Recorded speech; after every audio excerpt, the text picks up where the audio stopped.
I caught it. I was just saying. Just doing okay. Okay, good. As soon as you said 10, I was on it, and I think I heard your click too, so I think we're on. All right. Little bit of behind-the-scenes magic for you guys. My name is Gray. I'm Wolfman. Welcome to part 2. The actual breakdown. This is part 2. Invasion USA, obviously.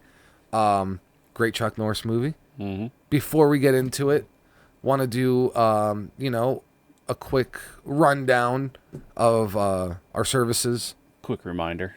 Just basically, if you like what we do here and you want to be a little bit more in the know, or you want some exclusive content that doesn't get released to the public, or at least, early access, check out our Patreon. If you go on patreon.com/GrindHaus on 42nd Street, we have tiers starting at $3 a month. And even if you just sign up for the basic tier, you're getting Patreon exclusive content and early access.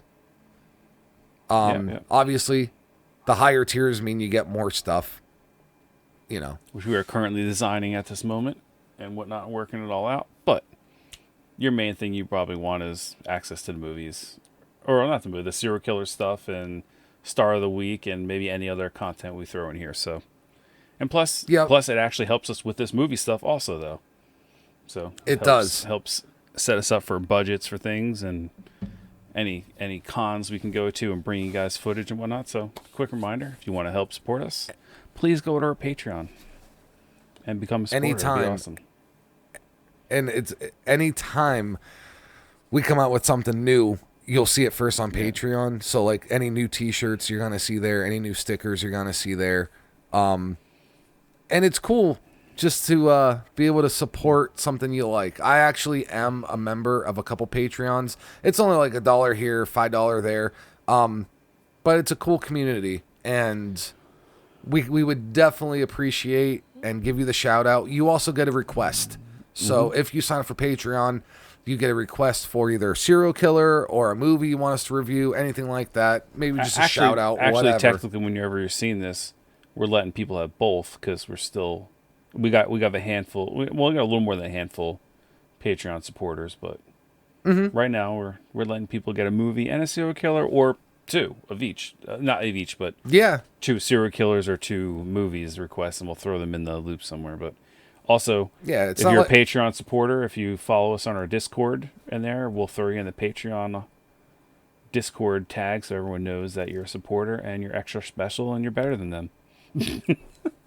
I mean, that is literally the status symbol you want. That is the status symbol. You want to be the Patreon supporter in the GrindHaus Discord.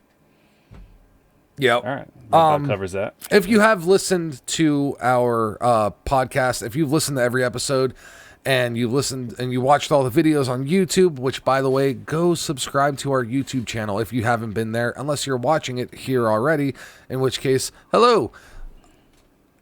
There's other content out there by creators who've given us shout outs and have listened to our podcast. And, I just want to give them a quick shout out. Basically, Don't Open That Door. Very cool. 3 guys. Each episode's like a half hour, 40 minutes long. They just goof around talking about a specific movie. Very cool bunch of guys. Go check that one out.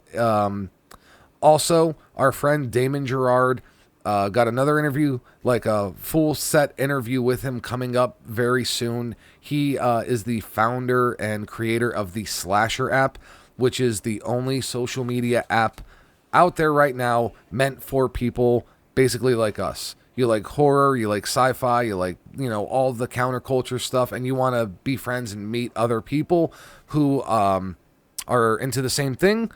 It's free. Go to your app store, download Slasher. It's great.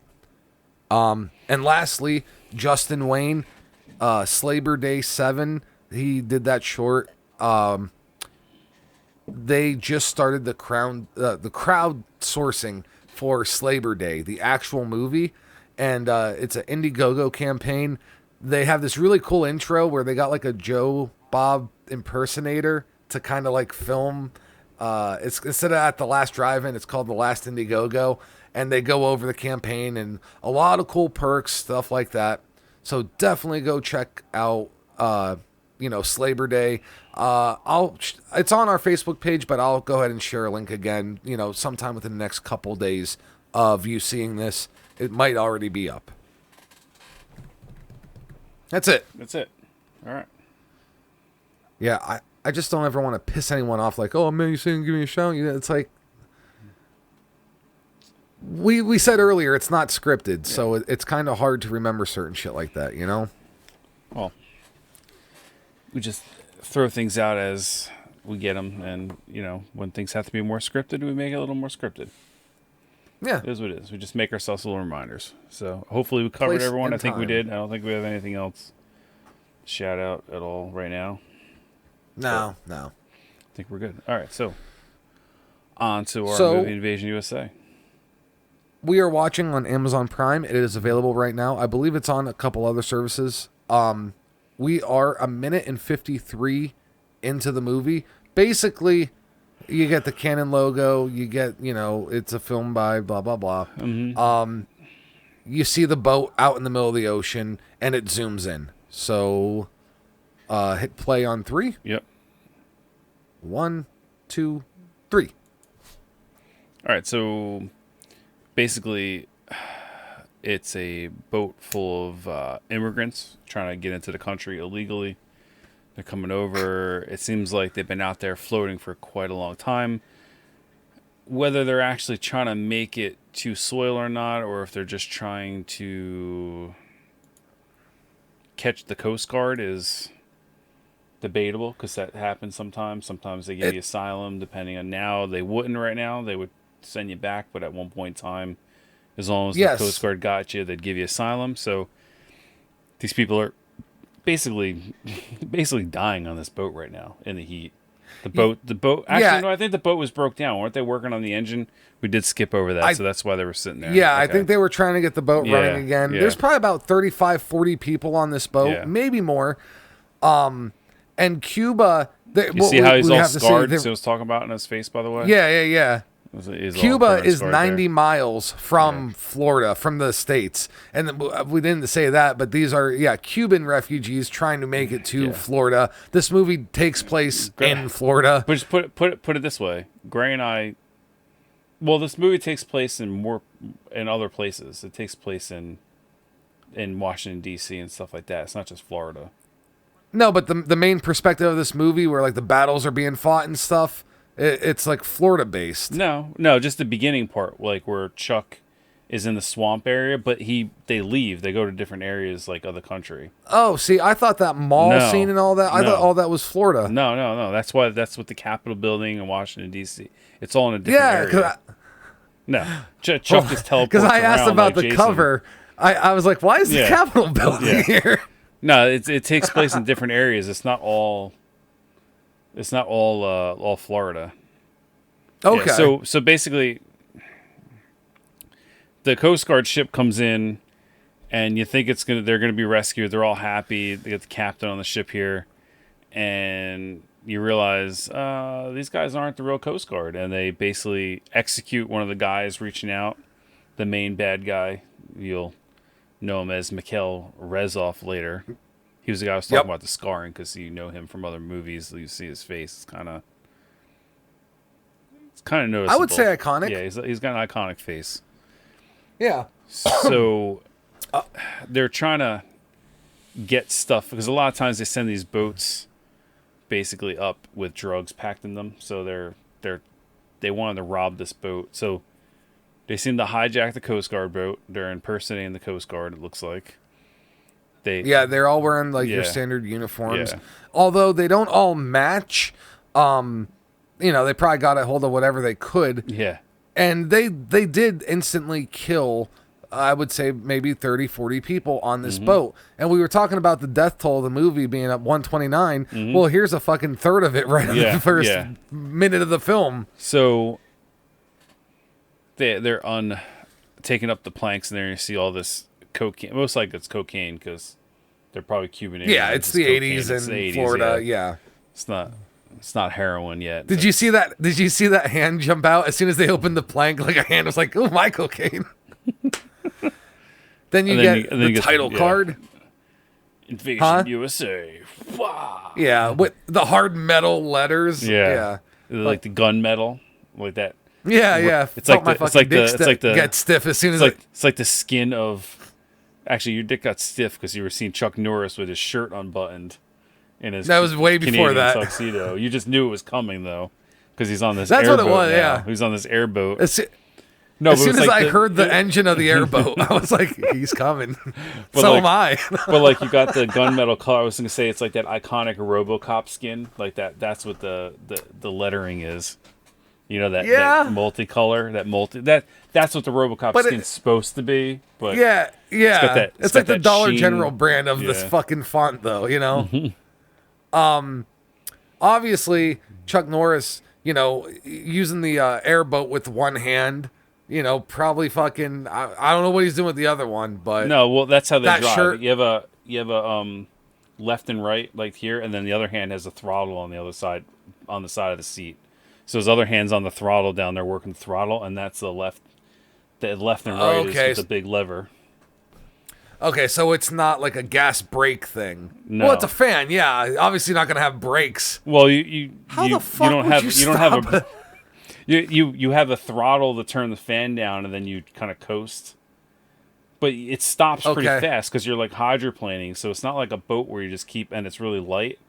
Like a boat's kind of heavy, and you have like momentum. Like these will actually. Well, yeah, it's propelling you against the water. That's So that fan has to spin like crazy in order to go. So when you throttle down, the fan will still spin, and it'll move you at like a little bit of speed compared to So you definitely don't want to be coming in hot though. I've been in an airboat before. I've never driven one, unfortunately. I would like to, but I've been in an airboat. Oh, it'd be fucking great. Yeah. They're loud as fuck. Have you noticed how everyone has to wear headphones in those things? Oh yeah. Oh, I can 100% believe that shit. Have you noticed how shitty the police cars look? That's the era of the cars, man. The old Caprice, Dodge no, cars, I'm not saying the car itself. Oh, just the job they magnetic did fucking police magnet on the side. Half of them are unmarked cars. They're just like regular cars of that style. They're just unmarked. Yeah, a lot of detectives on the force. So this chick was supposed to be Whoopi Goldberg. So weird. This walking can of Aquanet is a reporter. Actually, she's not even that fluffy, her hair. It's not even that poofy.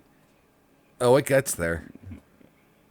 She's like a wannabe walking can of Aquanet, but they didn't have the budget for that. They couldn't afford the extra 2 cans of Aquanet, so they just used what they had. Yeah. Funny story though. If normally you do it's have like 4 cans of Aquanet to get the hair up like that. Yeah. So it's like she only had 2. And the environmentalists wonder where the ozone layer went. Fucking 1980s. Yeah. Just all that Aquanet fucking went in the fucking hair stratosphere. bands and all the hair bands and the girls, like, It happens. So these are federal investigators here, and they're opening the door up to the boat, and here we see all of our dead sailors, obviously of who they stole the uniforms from. So now it's confirmed. Looks like one of the biggest interracial orgies with blood. Just a bunch of half-naked men laying in a boat. Now we have 1980s the manliest man scene number 14. Mm-hmm. Chuck Norris wrestling an alligator. Well, the alligator is really submitting to Chuck Norris because he knows. Chuck doesn't actually. You notice how the fucking. You have to rewind it a few seconds, but have you noticed when Chuck's holding that mouth, there is no tape on that fucking alligator? No. Chuck's really, that alligator knows it's Chuck Norris. It don't fuck with him.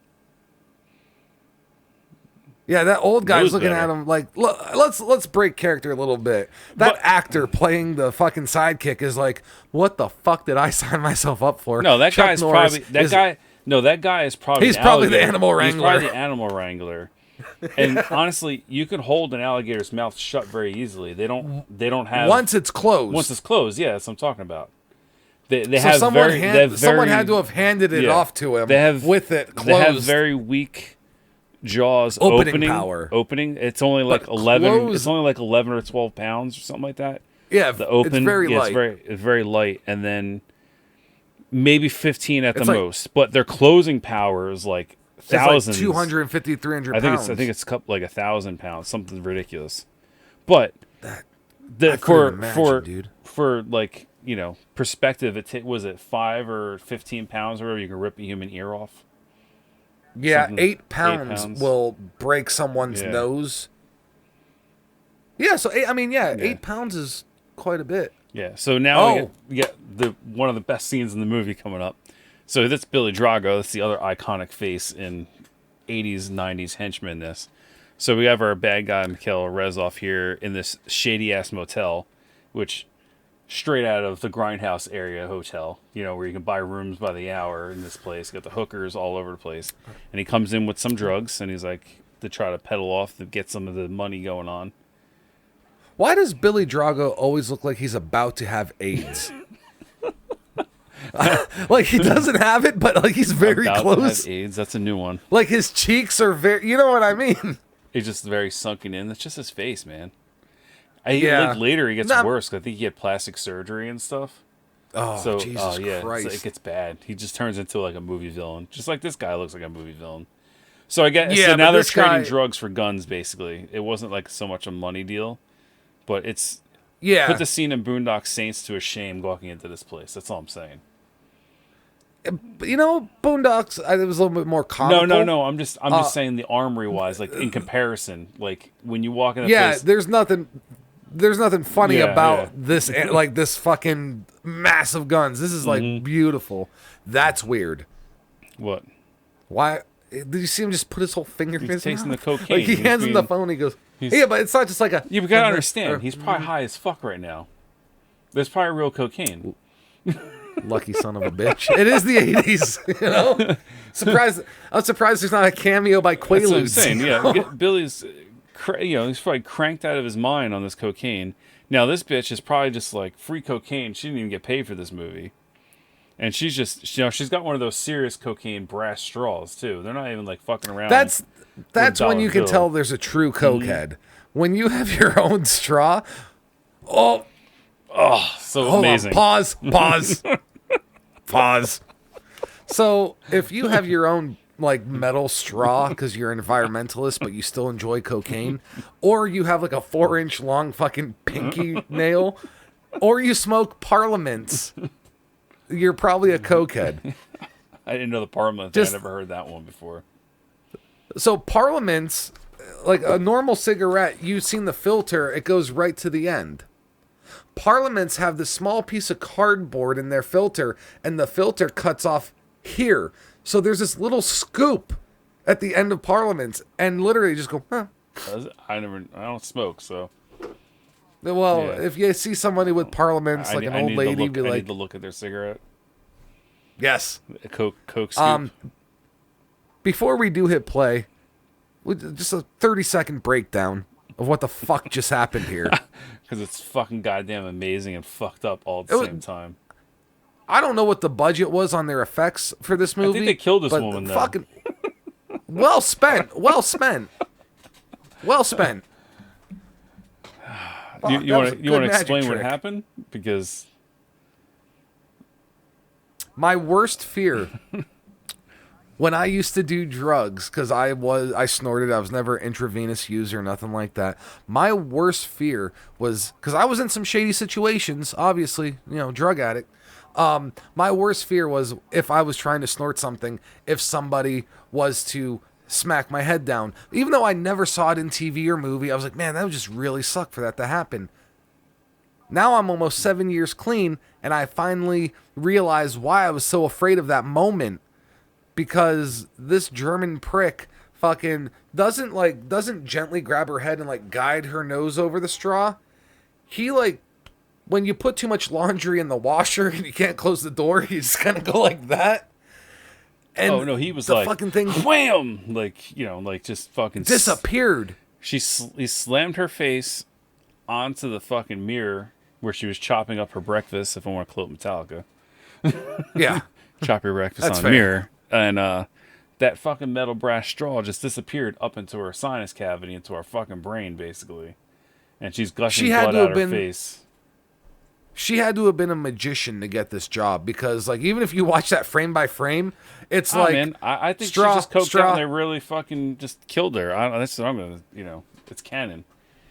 They didn't have a budget for this. If any movie company was going to kill minor characters, it's canon. It was man. canon. I feel like canon would be one of those companies. So, yeah, now she's got the disappearing straw up her face and bleeding everywhere and on the side, and he goes after Drago because obviously he's here to double cross everyone and steal the money, or to get the because the it's guns. Billy fucking Drago. I mean, come on. Yeah, this guy's. I mean, he's shady beyond shady. So you want to hit play now? You good? Yep. 1, 2, 3. So.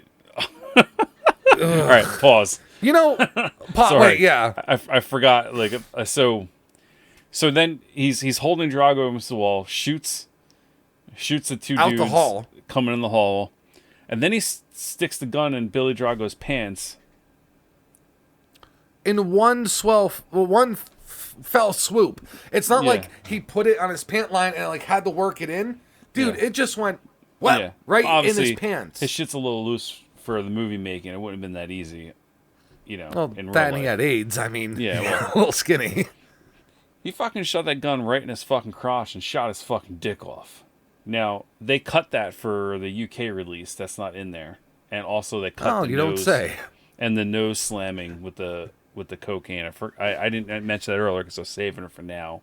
But I forgot I forgot they shot him in the dick there. I completely forgot about that. And then when he shoots him in the dick, he turns and fucking grabs the girl and chucks her out a fucking window that's like 2 or 3 stories in the air. See, she is having a bad day, man. She's having a bad day. We might not spend a whole bunch of time on certain scenes in the movie, but like there's specific action scenes where we might have to pause quite a little bit just to let you guys know. I mean, if you haven't seen the movie, obviously go see it.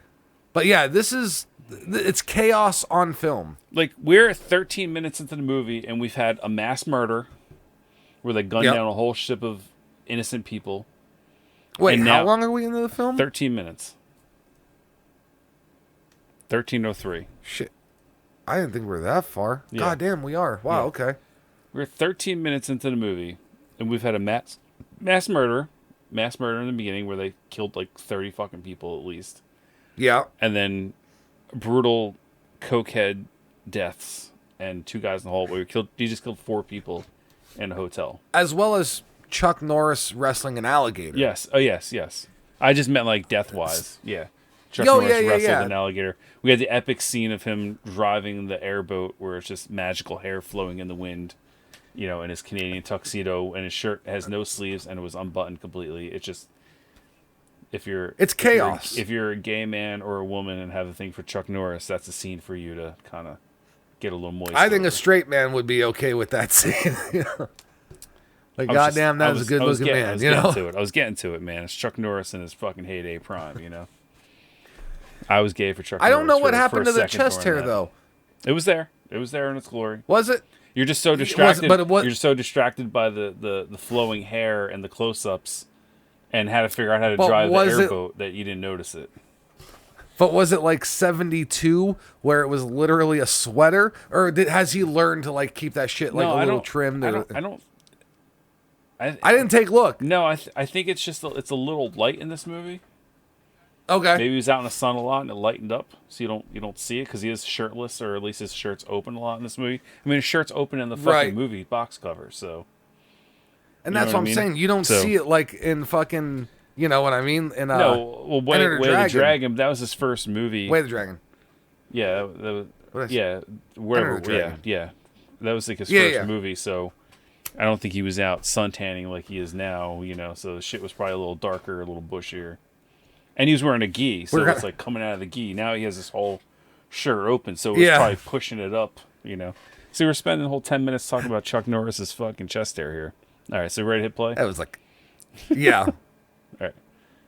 3, 2, 1, play. I miss windows like that. Oh, Those man. individual thin panes of glass like that. Fuck that. It's an expensive window to fix. Yeah, but think about it. If a baseball goes through it, you only got to fix like 2 or 3 of them. You don't got to fix the whole thing. It probably cost a lot still. Yeah. So now he's just going to walk out nonchalantly. And this guy's been in a few movies here and there, but he's just always like this weird. This guy's got to be like 5'3".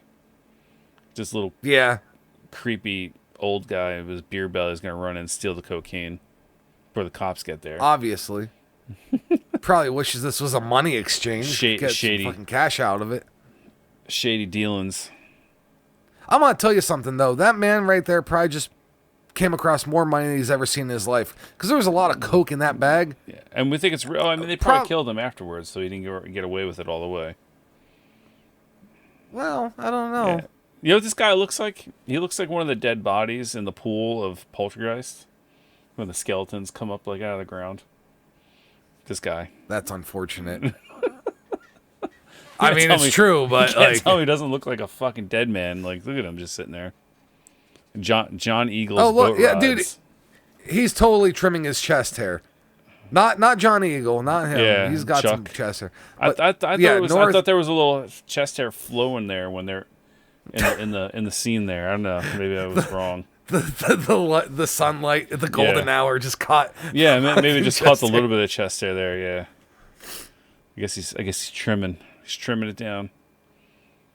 Holds up a big old 1-gallon jar of frogs, talking about barbecuing. I've never had frog legs. Neither have I. Never Not had something it. I really give a shit about trying. So would you though? I mean, if someone made it and I was there, I would eat it, but I'm not going to go out of my way to find it. Yeah, I'm not gonna order it off a menu, but I No. would try it. Yeah, if someone fried up some frog legs and nice crispy, because that's how they usually make them. They fry them up with some nice crispy. Yeah, deep fry them and stuff like that. Yeah. A little barbecue sauce or something. I would eat it. Throw a little spice on there, but I'm not going to go out of my way to fucking do it. So now we got this fucking obviously CIA dude creeping up to Chuck's house. And you want to fast forward, or you want to play this out? You know what? No. We will fast forward, but I'm going to give you the number 18 action trope. Hey, we need you. This guy's back. Yeah. You should have let me kill him when I had the chance. Well, I mean, That's fast forward to like 1625 is what I was saying. Just like, now it's might as well fucking wait now at this point in time. I made it to 1635. Yeah, we need you. Yada yada yada. Basically, then he talks about how they think Reznov is back in the country, and Chuck's like, you should have let me kill him when I had the chance. That's trope number 2 probably. Like, of this particular movie, yeah, 2 maybe 3. No, I'm saying I was joking. You said 18, like number 18 was we need you to come back. Yeah, I said for movie tropes of you should have, for action movies of guys, it's like the number 2 in the list. You should have let me kill him when I had the chance. So then you do have to split them up because they're not always together. Yeah. So if you fast forward to 1859, actually 19 minutes, that's where my thing stopped when I paused it. So now we get into like a flashback of Chuck, like what happened with Chuck and Reznov. So Reznov's, you're going to hit play? Ready? Oh, yeah, I already hit it. I didn't know. Oh, okay, I didn't. But all right. So I'm at 1910. Okay, I'll just fast forward a little bit here. So Reznov's at this embassy. Who knows where it is? Maybe they said, maybe they didn't. Not important. Maybe it was cut from the movie. Yeah. And he's got a rocket. We got our first rocket launcher of the movie. And he sees these definitely people. Not our last. Yeah, definitely not our last. And he's going to fire this rocket and assassinate a bunch of political diplomat types and whatnot. And the guards are dressed like they're out of Ace Ventura 2. Well, they're obviously like in some African country here. Yeah, because that's how they. They have the khaki shorts, the khaki shirt, the hat with the little bowl on top. And Chuck Norris is gonna come in with his Beretta-ish 9mm here. Dude, I was thinking about Sneak up. When I watched this movie, I'm like, because we do talk about a lot of guns, and I straight up said, "There's no fucking way we're gonna keep tracking this movie." No way. There's still some bad placement of that one guard where he's got his gun like on the trigger, just sitting there like this. There's no need for it to be on the trigger right there. You have it off like because you're sitting there. What if you just tripped and fell? I mean, unless no, but I mean like you keep it off because what if you fell over, you just start. But anyway, that's all. Look at the and then he fucking hair. Das Boots Resnick in his face, Reznov, and then we realize he's just having nightmares of Chuck Norris in his sleep. Hit him with the old Hit him with the old Lyoto Machida, fucking straight kick, or the Steven Seagal. I'm sorry. Yeah, Steven Seagal taught everyone that, but no, it was the Anderson Silva brought that famous in the UFC. Yeah, and fucking Seagal. Oh, no one used that kick until I taught. Fuck you! It's a straight kick. Yeah. It's got Vitor Belfort famously, but so this dude's having nightmares of Chuck Norris because why not? I mean, if Chuck Norris had a chance to kill you and kicked your ass and spoiled your plot, I'd have nightmares of him too. I just cut my dick off and call myself a lady. Yeah, I definitely don't want to be a bad guy in a Chuck Norris movie. Well, but we find out that Resnick isn't even like the main bad guy. He kind of works under. No, he's working for people, but he's the main bad guy of the network. Of this movie, he is bad guy number one. Yeah. But he is working for people who are higher up, they hired him. See, here's where it's all up to interpretation because it all got cut out of the fucking movie, probably. I know. I think there because like later on we have Cubans, we have Russians, and then we have Germans. Like I guess all together because the one dude's yelling in German. It's actually in the things I had to change it. Yeah. So they're all collaborating. I think he's the head of the Germans. This guy is probably the head of the Cubans, and then we have probably the head of the Russians. So he's technically kind of the head, but he's working with people. So they would be on equal. Yeah, but I took it as this guy was like his command. All right, so I'm playing it into other things in the movie and coming up with an idea. Right. Obviously, if this guy with he could be ahead. Yeah. If this guy with the dark hair who's balding, the Cuban guy, if he is like the financier, the president, Resnick is like his 5-star general who's going to lead the war, and like you know what I mean? Yeah. Or they all have different, or they have different roles. Like he's financing, Resnick is getting the weapons and people of his, whatever. And then who knows? That's why they shouldn't have cut 50 fucking minutes of this. Cut it. So then, of course, they had to cut in a scene here now where Chuck Norris is using a chainsaw because it's fucking manly as shit. I don't know why they didn't just let him unzip his pants and cut it with his fucking dick. Just start slap chopping with his dick, like eating shit. Watch this, you're gonna love my nuts. Now we have more fucking airboats because more airboats full of henchmen. The budget. Because you said the leader of Canon gave them an extra $2 million because he was so happy with the footage that he got. Those airboats, you can rent them for fucking probably like $100. So it's easy to get 4 airboats. That's easy. Yeah, but when your cocaine budget is $1.98 million, you gotta be careful where you spend that other $200,000. So Chuck obviously with his super spidey senses realized something's off in the air. Because obviously, Chuck Norris has to have super spidey senses in this movie, because it wouldn't explain how he finds all the bad guys later on, ever, because he did no investigation work. He just happens to pop up everywhere they're at. So didn't you hear him say, "My beard is tingling"? Yes, yes. He's got Chuck Norris beard tingle senses. Now, they were speeding pretty good, but you see how they turned off the things, and they almost instantly kind of like it's like the pushed almost like the water pushed it back kind of because they're floating on top of the water and then they sink into the water, and that's like the break. You know what I mean? That's the break. Is the actual inside the water, not just the top. Now, in one of the worst strategically placed homes in America, Chuck is living in this shack, literally in the swamp, in the Everglades of Florida, possibly it seems, because that's nowhere else is really like this. And, how the fuck is there a foundation for a house that can, you know what I mean? It's probably like one of only 3 places in that whole area that, was able to do it. So then crazy airboat skeleton guy sees our henchman John Redcorn. with Oh, wait, man. Don't insult John Redcorn like that. This is like John Redcorn's father, okay? Yeah, okay. That's fair. Or John Redcorn's grandfather, for all we know. So now they just start unloading rocket upon rocket upon rocket, and they have also underbarrel grenade launchers. And he warns Chuck. And machine guns. He warns Chuck. Oh, assault rifles. Not really machine guns. You want to be technical.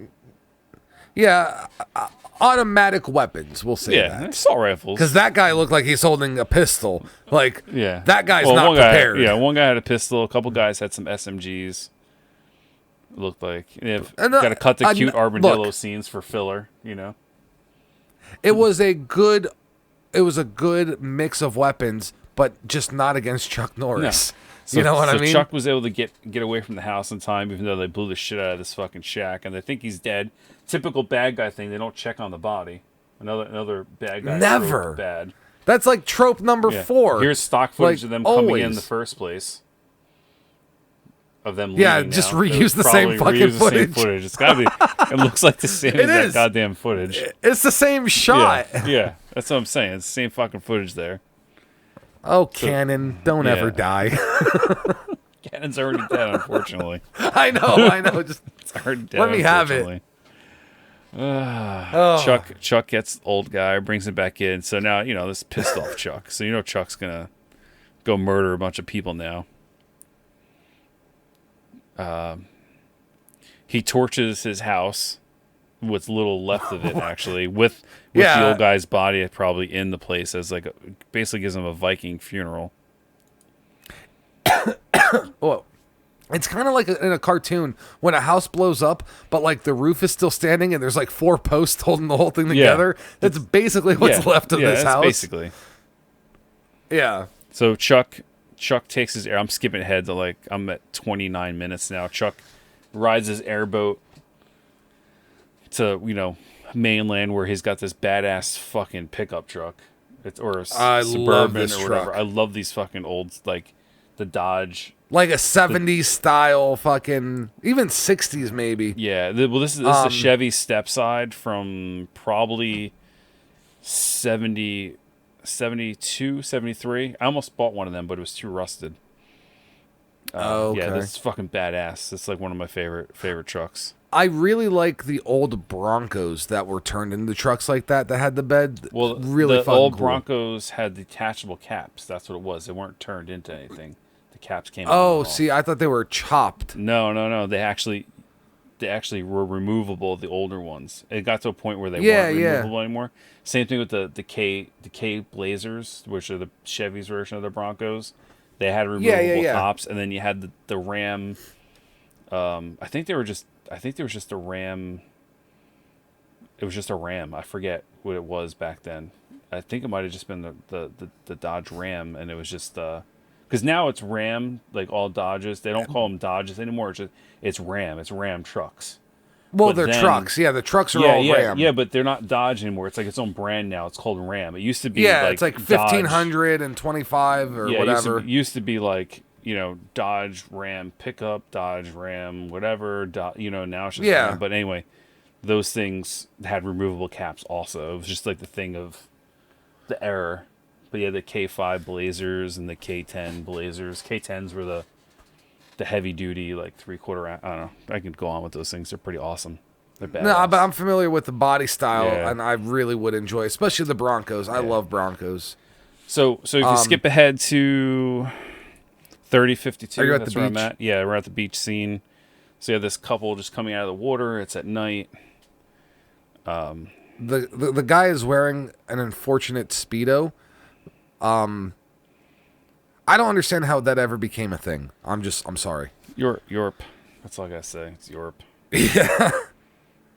They have a cool little portable TV on the beach, which basically it was about the size of a boombox, maybe a little bit bigger, and it had a screen like that big. And it probably took 3.5 12 AA battery. Or not AA. Probably took 12 D battery. Actually, big fucking round one. Yeah. They would take about 6 to 8 of them. We had one of them. Okay. When I was younger. Oh, no way. Yeah. So what was how did you get channels on an antenna? Yeah, on antenna. Back then you get 6-7 channels ish, maybe 3 or 4. I Okay. forget how many channels there were. You get like a couple news channels, and you get like ABC and NBC ish type.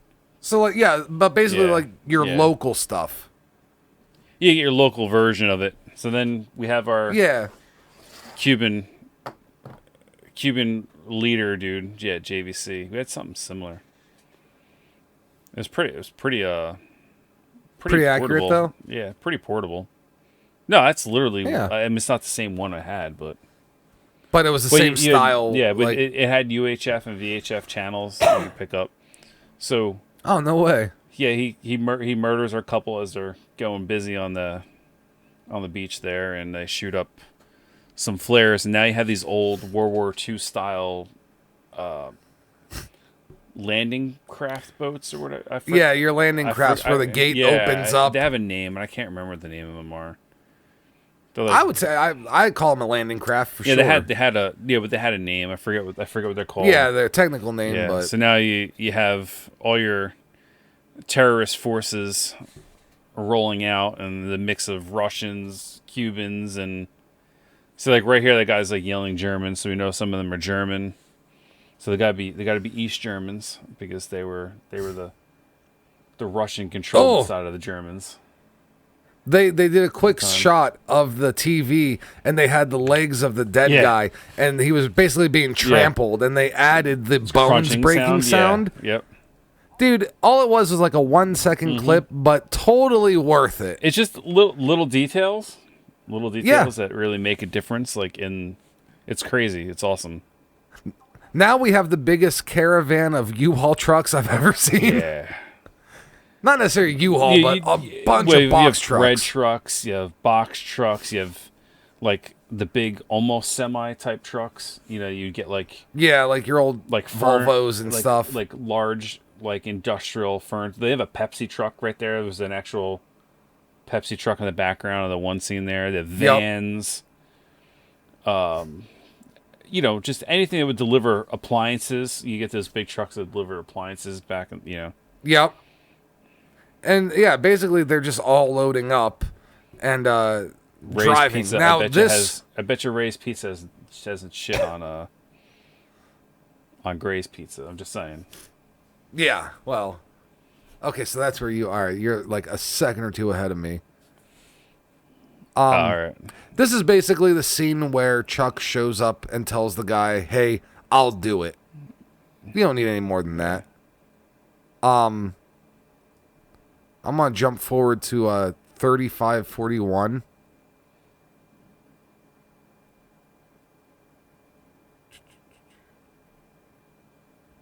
Well, I'm at 55. I couldn't get that far. Okay, hold on. All right, I'm there. Right. Yeah, the FBI agents, the cops, they're on the beach, they're talking. They left their landing crafts, unfortunately. They didn't which is a huge fucking red flag. Yeah, they didn't clean up half themselves very well. Yeah, and you see the, the fucking towel where the TV was. So obviously they're investigating not just the bodies there, but they're investigating, the boats and shit like that.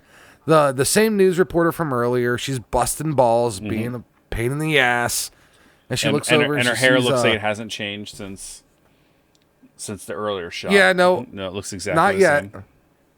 Not yet. They only have. And then they you still see only this, have a budget for 2 Aquanet cans, not the 4. Then you see fucking Chuck Norris totally fucking manimal it. Like he's standing in the middle of nowhere, and then she looks over again and he's not there. So now here's an important thing about this movie. It is listed as in some areas as being a Christmas movie because it takes place during Christmas, even though you don't see snow. But here you see all the lights on the houses, and here is that development that we were talking about that gets exploded. That is now part of the Atlanta, Georgia runway. Yep. Perfectly good development. All these houses actually look like they're in decent shape. Not like they were just dressed up for the movie. Like, that's what I'm saying. They look okay.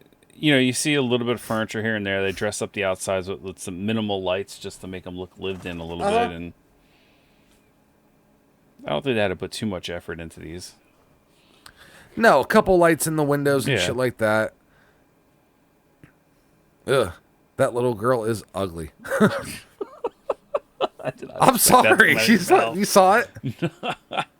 That's too funny. Anyways, this little girl, she's running back up this ladder to try to put a topper on the tree. Parents obviously don't know where the hell she is, what she's doing. She's supposed to come in for dinner. But now we see a big truck pull up and res off, and the other Cuban guy is in there. We have a couple making out in a car while kids play basketball all around it, which is kind of, I guess they're not trying to be too hiding about things. It was a different time. Yeah, I guess. Surprised these kids aren't knocking on the window going, you know.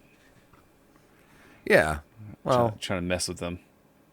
So she's getting her topper up there, and we're like wondering what the hell is going on. Yeah. Little fucking Susie Lou or who trying to put on this top of the tree. She's making it back down the ladder. They keep just cutting back to Resident. Obviously, some bad shit's about to happen. They're building up suspense. I think he's just being extra evil and waiting for her to get back in the house. He wants to up his body toll. So now out come the rocket launchers again. And they're going to have a field day with the yard. It's weird because a lot of people use the term bazooka, but the bazooka is a very specific weapon that... Would you put it in the rocket launcher category? I think this would be technically a bazooka right here. Right. I thought this would be a bazooka because of the shape. Launcher. Yeah. The other one they were using earlier is specifically a law rocket. Now, they don't show them reloading this, which is kind of ridiculous. They just show them shooting rocket after rocket, which is not a thing. They would be reloading it right now, putting another rocket every inside. time. Yeah. And it's not like a mortar launcher, where it's like a pump, like a grenade. Basically, as soon as this shit hits the house, every window blows out. Huge fireball. Like, this is some serious shit. Like, the full thing would be like, they would call it like a bazooka tube because of the, why certain subwoofers got their names. There were the long tubes with at the end. Bazooka the bazooka tubes. Yeah, it's from the actual... The actual type of launcher is the bazooka. Yeah. It's a bazooka when it's an open tube like that in there, and then it's an RPG when it's the actual rocket. If it has the rocket that actually propels itself. On the end, on the end there. Oh, okay. And then it's a law rocket when you see them unfold it and stretch it. That's an actual law rocket. So now they just blew the fuck out of everyone's houses and they took off. So they're just kind of hit and run attacks, like trying to drum up terror in the town, basically right now. They're causing chaos. Madness. Yeah, chaos, madness. They're not leaving a calling card. They're not saying, "Hey, the Chinese are doing this," or "Hey," all they're doing is as much damage as possible. And you'll actually, what I just said plays very important into this upcoming scene. Because for a while, they make it so you don't really know. Fucked up now. Like, this is another this is another movie scene that's really fucked up with bad timing, actually, right now. Yeah, dude, listen, pause. Hold on. 41-27. Yep. Gray's got his honker going off here. I was going to say this last week because we were originally going to do this. I completely forgot about this scene because I've seen this movie so many times, but I don't know the ins and outs of it, and I did not watch it. I watched it like 3 weeks ago now. Because I watched it on my own, even though I knew we were doing it, just because I liked this movie. And it was like late at night. I'll watch this on the regular. So I said last week when I was watching this, I said, this is going to be a fucking issue. 2 weeks in a row now, we have movies that deal with uncomfortable topics compared to the time that we are in right now. 2020, if you're not aware, has been a shit show here in America and around the world. But very specifically, there was another shooting of a black man by police in Georgia just a few days ago, and they burnt down the Wendy's that in the parking lot that it happened at, literally Yeah, just happened like- within the last like- couple days. Why the fuck are you gonna burn down the Wendy's? What did Wendy's ever do? It had nothing to do with anything that happened. Like, what did that Wendy's ever do Peaceful to you? Protests my ass. Seriously. You know they burned I down one don't- of Eddie Bravo's gyms too in L.A. Really? Yeah, one of his Jesus fucking Christ, fucking man. what the hell's the name of his gym? 10th Planet Jiu-Jitsu. Yeah. Yeah, I mean he has a bunch of them like all around, but one of the ones in L.A. got burned down during their peaceful protests, and my air quotes there. Obviously, I'm making jokes, but it's serious. Yeah. Obviously, I know the protesters have nothing to do with it. It's just a group of other assholes that are doing things.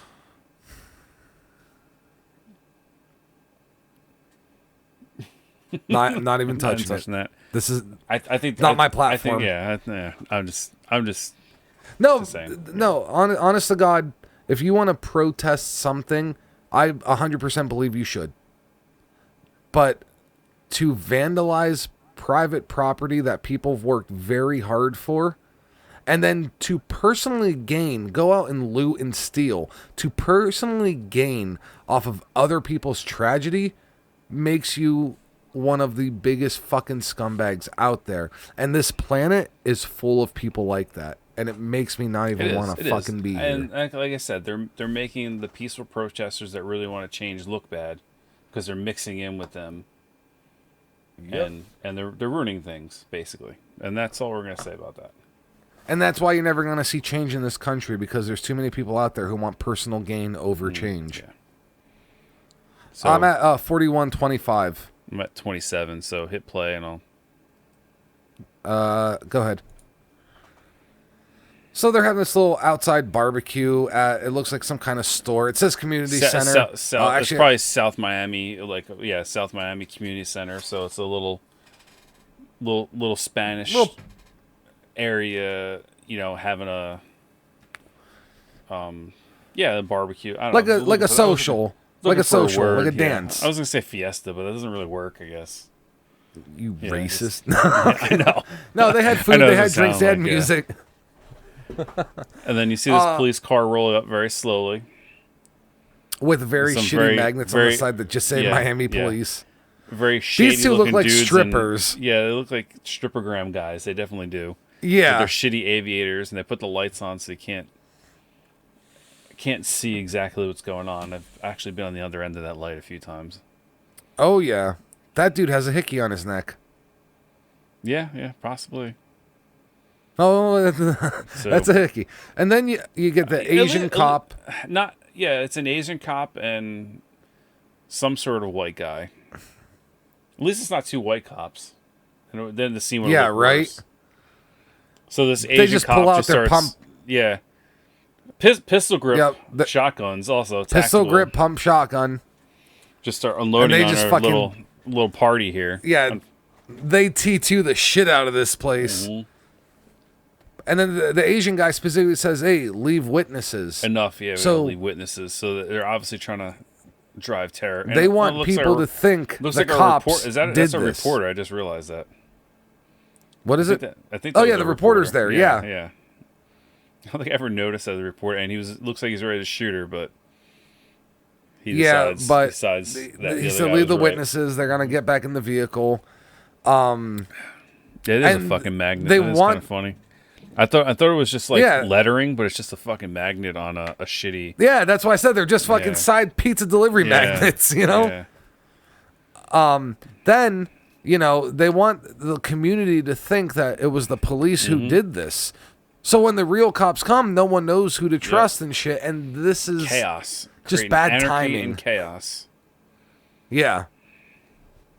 So the real cops actually do pull up and they start throwing stones and rocks and shit. And the cops get the fuck out of there. Obviously. Yeah. They think they're coming for a second time around, so they start throwing rocks and bricks and at the cops. So these cops don't have no idea what the hell went on. This lady's taking they're probably pictures just of everything. pulling up to a report. Gunshots. Are you at the Chuck Norris scene yet? I could be. You want it like Four, right four, before, three, right when he nine. goes in the bar? That's a fun scene. Yeah, I'm right. Yeah, I'm right before that. Basically, Chuck Norris is 437, driving down the street. 38, 30, 40, 45, 40. Is that what you wanted? Somewhere around there? 45, 40. Hold on, I Yeah. get there. 45, 43. Go ahead, hit play. 43. Yeah, basically it showed Chuck driving down the street and like he's in a rough part of town. Yeah. That's what they're playing up. There's a black guy on the street playing saxophone. You know you're in the rough part of town when you see wrong side of the the fucking tracks. black guy with the sax. All right, so hold on. You know what's funny?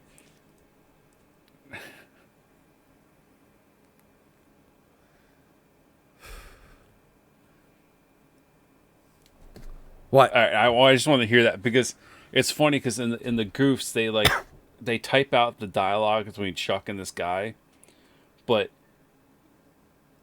they don't type out the proper dialogue of what actually happened in this scene, and like whoever made that part in the page is an idiot, and it's hilarious. Like like obviously I know what he said, and I was just listening to it again, and it doesn't match what they wrote in the thing. It's kind of funny. And then so Chuck's walks in. This guy's acting like a bouncer, whether he is or not. Chuck's looking for someone specific. And Did you press play? yeah, All right, because I thought you paused because you were listening. No, because I was before you, so I hit play, and I'm like, all right, 53. And I was waiting for you to hit play because I said my number when I was I'd already hit play because you said 53. I was like, yeah, okay. yeah, I've been playing this whole time. Oh shit! All right. Well, yeah. I didn't know you were listening. I thought you were waiting for something. No, I was listening to the scene. So I'm at 47:03 now. Okay, that's fine. 47:01. I hit play. Right, well, But I'm like ahead here. but that scene was really like so he's like a intense. bouncer guy, yeah. And the guy's like, "Where are you going? I don't know you." And Chuck's like, "Well, I don't know you either. Now we're even or whatever." And he's like, That makes us "No." even. Yeah. And he grabs him. He grabs Chuck, and he's like, "Are you buying or are you selling?" He's like, "I'm just looking." He's like, "No. There's no looking here. You either do business, whatever." And then he fucking. Well, Chuck how do I know I want to buy something if I can't look, motherfucker? So fucking Chuck, the guy's holding a beer bottle, and Chuck grabs the guy's hand while holding the beer bottle, and he starts squeezing, and he just breaks the beer bottle in his hand, that's like an ultimate badass tough guy move, you know? Just fucking Yeah, and it's snaps very hard to do. Yeah, it's definitely get someone's attention doing that to them. So Chuck finds the guy he's looking for and basically tells him, I'm looking for so and so, blah blah blah. I know you know things, the usual fucking. Let Trope me know what number the hell's 24. going on. Yeah, let me know what the hell's going on, or So now we're back to the crime scene earlier of the Spanish party here, and the interaction with the reporter and the cops. Nothing crazy. Like she honestly, no, it's just I'm surprised she wasn't written out. Yeah, it's just. No, I mean, they wrote out so much stuff in this movie. I'm surprised that she didn't get written out because a lot of her dialogue. Maybe the director was banging her because he didn't hire Whoopi Goldberg and he had her put in. So this scene here is kind of. This is no Acapulco heat going on right now, but it's close. I can see. Oh, those fucking Speedos! What is it with Europeans? They're what, dude? Would you go outside wearing white? I wouldn't go outside wearing boxers, let alone white. What I want to know is, but would you just? Is that supposed to be the same TV from the other one or different? No, because it's obviously a different one. But did they steal it? It is a different one. It's different one when you look at it, but it's like, did they steal it? That is a sweet little. Yeah. Yeah. Hey, did you grab that TV the other night? Yeah. I just so happened to. I want to use it right now. But like the cool thing about those things too is you can plug them into a wall, into an AC unit, like into an outlet. Oh, so it wasn't just battery power. No. You could actually plug it in and watch. Yeah. So you can save your batteries. Bad, dude. You can save your batteries. That was like a 5-inch screenish. That was like one of the higher ends, but you'd get like a 3.5, 4-inch was like your normal size, and you can get like little ones. You can get like little ones Hold that on. are like Pause. All right, go finish what you were saying. I would first. say you can get They have smaller, smaller handheld ones that were like, a little bit bigger, like about the size of a Walkman, maybe a little bit bigger, and they run off a kind of couple look like a batteries. walkie-talkie, right? A little bit bigger than no, it's not a walkie-talkie. It'd be sideways, but I guess they did have longer ones that way. But it's like a 2-inch screen, 2.5-inch screen. Yeah, like your yeah, cell yeah. phone. Your cell phone screen is bigger than it. Basically, is what I'm getting at. Right.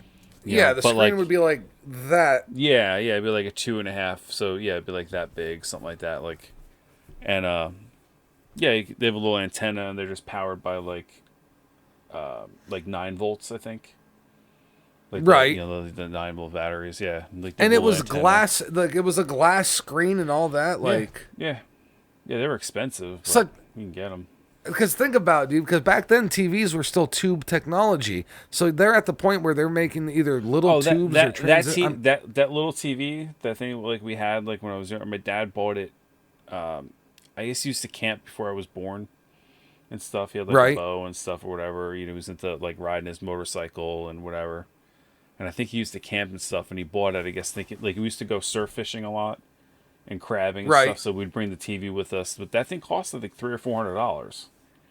Jesus Christ. You know what I mean? Like, they were pretty expensive. I do vaguely remember them spending a good amount of money on that thing.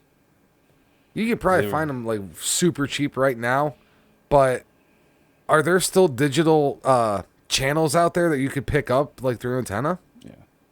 I mean, just think about it. I had this little 13-inch Hitachi TV. I remember because I had surgery, and I had to get this like big, giant, nasty fucking penicillin shot in my ass, and it fucking hurt like all hell.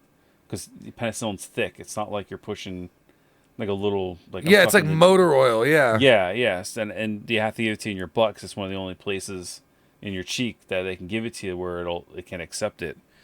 So I had surgery on my sinuses because I had really bad sinus when I was a kid.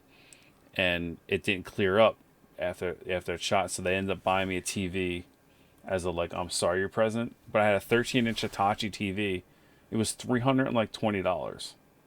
Jesus, or $350, something like that. It was like a little 13-inch 13-inch TV is like, like it's that. like half the size of this fucking one, computer. Yeah, monitor. That's I'm looking at the monitor. It's I'm like half the size of my tiny. 27-inch monitor, but it was the best picture. Besides this monitor I'm using now, whatever. But my point is, like, think about it now. For $400, you can buy like a fucking 50-inch TV. I can probably find a 65-inch TV for I don't know about $400 that. You're pushing right? it. I think you get a 52 or 55, like a Vizio. Did I tell you about? $400. Did I tell you about that Samsung Curve TV that I got? Yeah, but that's because I'm talking like legitimately buy one. You fucking you worked the system to get yours. I'm gonna say I didn't do anything wrong. Not purposely. You had an idiot cash register person, and you end up getting. But the deal there are certain TV like cheap like TCL and stuff like that. Vizio or something or TCL. Yeah, TCLs actually aren't that bad. They're made by but they're cheap. But they're made by they make TVs for Samsung, I think actually. Yeah, they're a subsidiary of Samsung. I think it's Samsung. It's one of those brands. Is it a Samsung or Sony? One of the two. Yeah, one of the bigger companies. Yeah. And then Element is a cheaper TV company too, but they're owned by another big company I saw before. So like they're not terrible either. Yeah, like Best Buy has their own company too. Yeah, that they run through, and they're another brand. I think that's like a Samsung. Because it's just like car batteries. There's a million car batteries out there, but people don't realize there's only 2 companies that make car batteries. Literally, in the entire United States, there's only 2 companies that make car batteries. Other companies will buy those batteries and slap their sticker on them. Like the one place I worked at. So who are the two? Who are the two then? Interstate, Exide, and I think it is Interstate and Exide are the 2 companies that make them. Okay. So like any they're battery, both massive. Yeah, any I didn't even realize. Honestly, I was a mechanic for like ever. I didn't know Exide was a big company. I never realized because they do have their own line of batteries, but you'll see theirs more than Interstate's with other people's logos slapped on. Right. We literally, when I was working at Pep Boys for a good chunk of that time, they would come in. They would literally take the labels off all the Pep Boys batteries, and they would put Bosch labels on them. And then like one point in time, they come in, take off all the Bosch labels, and they put these Pep Boys labels back on. And then they take those labels off and then put them. They would literally just take these labels off and just rebrand them right in the store. So it's like literally the same fucking battery, but they're all they're all charging different prices depending on what name you fucking want on it. And like that's literally because like, and those are all Exide batteries. They're not Interstate. That makes sense. Right. Because they're the same fucking shape. They're literally, there's only 2 companies that make batteries.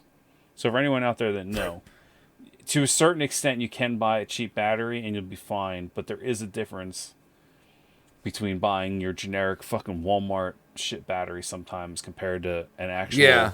Like, you know, like the Sears Die Hard batteries were some of the best batteries for like a long time. But I think they were made by Interstate. I think Interstate's the better of the battery companies personally. I think they make the better. Compared to Exide, they're fucking expensive as hell, but you can get a good decent Exide battery, or some other company like AutoZone makes a pretty decent. You know, their battery brands are pretty decent. And it's basically the insides are slightly different too. Like you get a higher brand, you get slightly better insides, but they're all made by the how same we fucking get start people. talking about batteries again? I'm trying. Like what? TVs. I don't know. Okay, that's what it was. No, the TVs. That's because I was yeah. like, wait, what? Well, we're talking about the TV, the rebranding, yeah. Well, the insides, yeah. All, yeah. Hit play. Get all sidetracked. 49-48. You see IROC pull up, which, if you didn't know, it means Italian retard owns Camaro. Because, like, every Italian in the 80s had an IROC Camaro. Going to a titty bar, one of the only set of titties you're going to see in this movie, kind of like a shadow of them. Yeah. They're not bad. No, you're going to see some other ones that are pretty fucking haggard later, though. Ugh. And then you're going to see the bar wench. And she's literally a bar wench, because this lady is... Actually, there's another... those aren't so bad there. Yeah. So, okay, this is more tits than I Yeah. anticipated. We get this ugly-ass bar beast. Yeah, this fucking bottom dweller, mouth later, breather. but she's running things, basically. Okay. we gotta fast forward through a little bit of some of this stuff. Yeah, I thought something was gonna happen here, but it doesn't. Up until a little bit later. Yeah, I would go 5109 because this is when they make it up there. All right. 5109 play. So, yep. So, you see the bar wench is making out with this guy. Oh, she's not even the bar wench I'm talking about. No? No, I thought they were going to show the other. There was a different lady in here. I thought that was thinking. Okay. I could be confusing movies. She's pretty haggard Mexican too, guy, or the Hispanic guy. I apologize. He pushes her on the bed. His hands on the table, and boom. Gets a knife right through it. Chuck Norris pops out of not necessarily the closet, but he's in like a kitchen area. The darkness. This kitchen area. Which, don't ask me how Chuck Norris just knew to be in this place automatic. I guess he got his intel from the guy at the bar earlier. What if he was just sitting in the wrong room all night? He's just sitting there like, was it 508 or 509? Yeah, you know, like. Is there going to be a scumbag that's going to come in here yet or what? Like, and this Wait, this is the scene. This is it. This guy's all legs and no torso, too. It's kind of funny. He's got the highest high-waisted pants ever. This guy comes in. He goes after Chuck. Chuck pushes him. And he says the iconic line. Yeah. I will hit you with so many rights, you'll beg for a left. And he's like, oh, yeah? What? Like... I know you guys have heard that before and might not have known where it came from. Invasion USA, motherfuckers. Yeah, it definitely wasn't anywhere before this. This has to be the first time that movie. It has to. He's trying to get information off the Hispanic guy. And, he's fucking with the knife in his hand and shit like that. Meanwhile, this guy ran downstairs to go get the big buff guy. Who just gets front kicked in the fucking chest and blasted out the door, basically. Yeah, another Lioto kick. Or Silva kick. Well, Lioto did it too. Yeah, I like Leota more. I know Silva was the more iconic, I'm just saying he did it first because he's the one that gave Vitor Belfort the kick that started it all, and then yeah, did someone else. Now so Chuck Norris, he pulls the pin on a grenade, and he gives it to the guy, which is always great. And as soon as this guy lets go, that handle's going to fall off, and the grenade's going to go off in about 5 to 6 seconds after that. So, and he says, like, if you live through this, tell what's his name, it's time to die. Now, every time I've seen this in movies, like where they're holding the grenade and it's like so this and that, why not just throw it? Well, he did just throw it. Well, that's what I'm saying. That's what he does. Yeah. But see, Chuck thinks he's got his hand knifed to the table that he's not going to be able to throw it anywhere, and so now he's stuck. He's going to have to drop it. But apparently he was able to get it out of the room, He's a Cuban. Yeah. Every Cuban plays baseball. Okay. Well, I guess that guy probably threw a fucking slider out the window, okay? All right, Rob. I'm just saying, like, if someone put a grenade in my hand and they got, like, all right, like right now I'm in a room with closed, my door's closed. I don't have windows in here. If someone put a grenade in my hand like that, I'd be fucked. But I would still try throwing it. I'd be screwed too because I don't know if I'd be able to throw it through my window because they're like double pane glass. Like yeah, I have the curtains and the blackout curtains in front of them and blinds in front of it. I would no way I'd be able to throw it through the window. You'd be better off going behind you, like over the shelf. Well, I would. No, because it's shrapnel, man. It'll come back. I wouldn't be able to get it out. Like if it goes straight, it just hits the wall. I'd have to. Like I have no way. Get out of my room. I'm screwed. So then, all right, now we're in the mall. So now we have the infamous mall scene coming up, and then this little shit kid throws a gum on this nice pre-runner Nissan, I think it was, or Toyota, whatever, pickup truck. Yeah, I think it was Nissan. Throws his gum on the window, and we can fast forward a little bit because a lot of this is just tension building. Yeah. One of the terrorists, he lays down I just wanted to say there's this little shit kid, and now I was going to say the same thing. This little motherfucker. Yeah, little shit kid's being chased by the mall security right now for throwing his gum up on the windshield of the fucking truck like a punk goddamn kid. Who does that shit? Fucking like, assholes. That's who. Yeah, asshole. But they're walking around the mall. They're talking. You see random people talking about Christmas. Obviously, it's a Christmas movie. Yeah. And one of the terrorists drops his bag and leaves it in a certain area. It was our Speedo terrorist. Yeah, he's trying to run away, and the guy's like, another customer's like, "Hey, man, you forgot your bag." And the guy's like, "Oh, get the fuck away from me," because he knows there's like a bomb in it. There's something about this scene that there's an error that I was reading, and I didn't put much in the goofs, and I didn't read it. I meant to earlier, and we got into talking about all this stuff, and I forgot. So yeah, all of a sudden, some other Russians pop out. They start shooting. The bomb goes off, not a very big bomb, but then like another bomb goes off. So I guess that wasn't the only bomb. So where are you at? Like what's your timestamp? 5656. Oh, so I'm at 49. I was actually a little bit behind you because this is where Chuck actually drives through into the mall. Did you miss that? Yeah, 5656. Yeah, that's what I'm saying. Like they were chasing him. The guys came out, started shooting. The customers are kind of getting out of the way. I'm saying, did you skip past where Chuck drives his truck through the doors of the mall? That's literally 5656. No, I'm at 5649. I'm at 5649, and Chuck is going through. Oh, you know what? Because they cut away real quick. Okay, that's why. Yeah.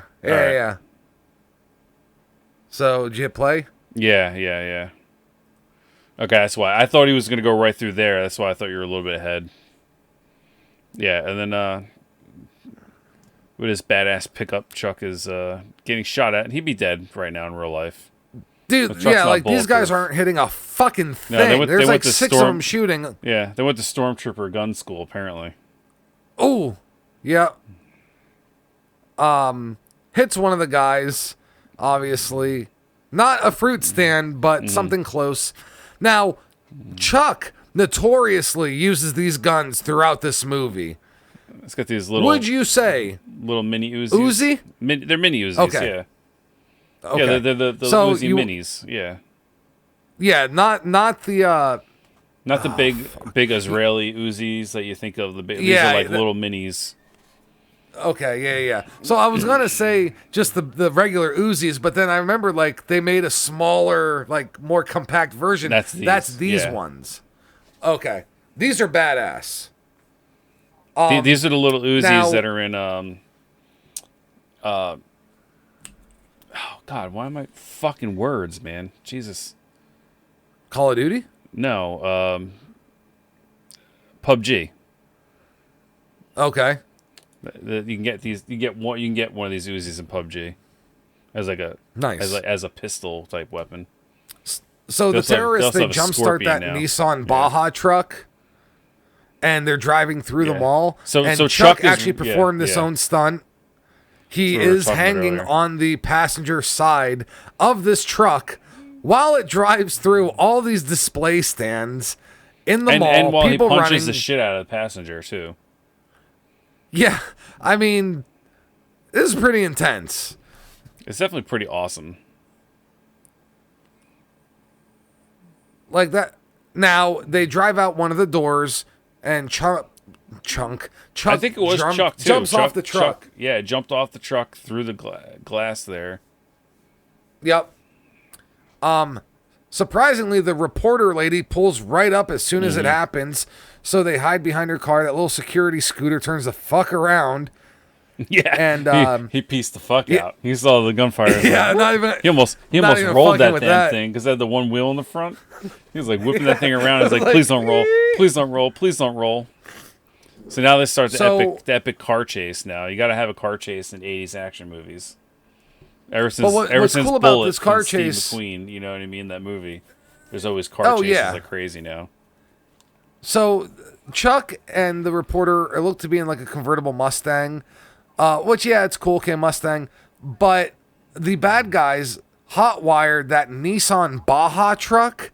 It's not just like a Nissan pickup; it is actually like one of the Nissan race trucks, it's set for, up like, as the Baja it's set up races. as a Baja, but I don't think it's a full real one. I think they just stickered it up. No, they put the bumper on it with the lights and shit like that. Because it doesn't have the Baja tires, doesn't have the Baja suspension. It's literally the 4x4 Nissan just dressed up to be like the Baja truck. Even though they do have... It's not... Like Chuck Norris's truck is more Baja that he was using earlier than this It truck. is.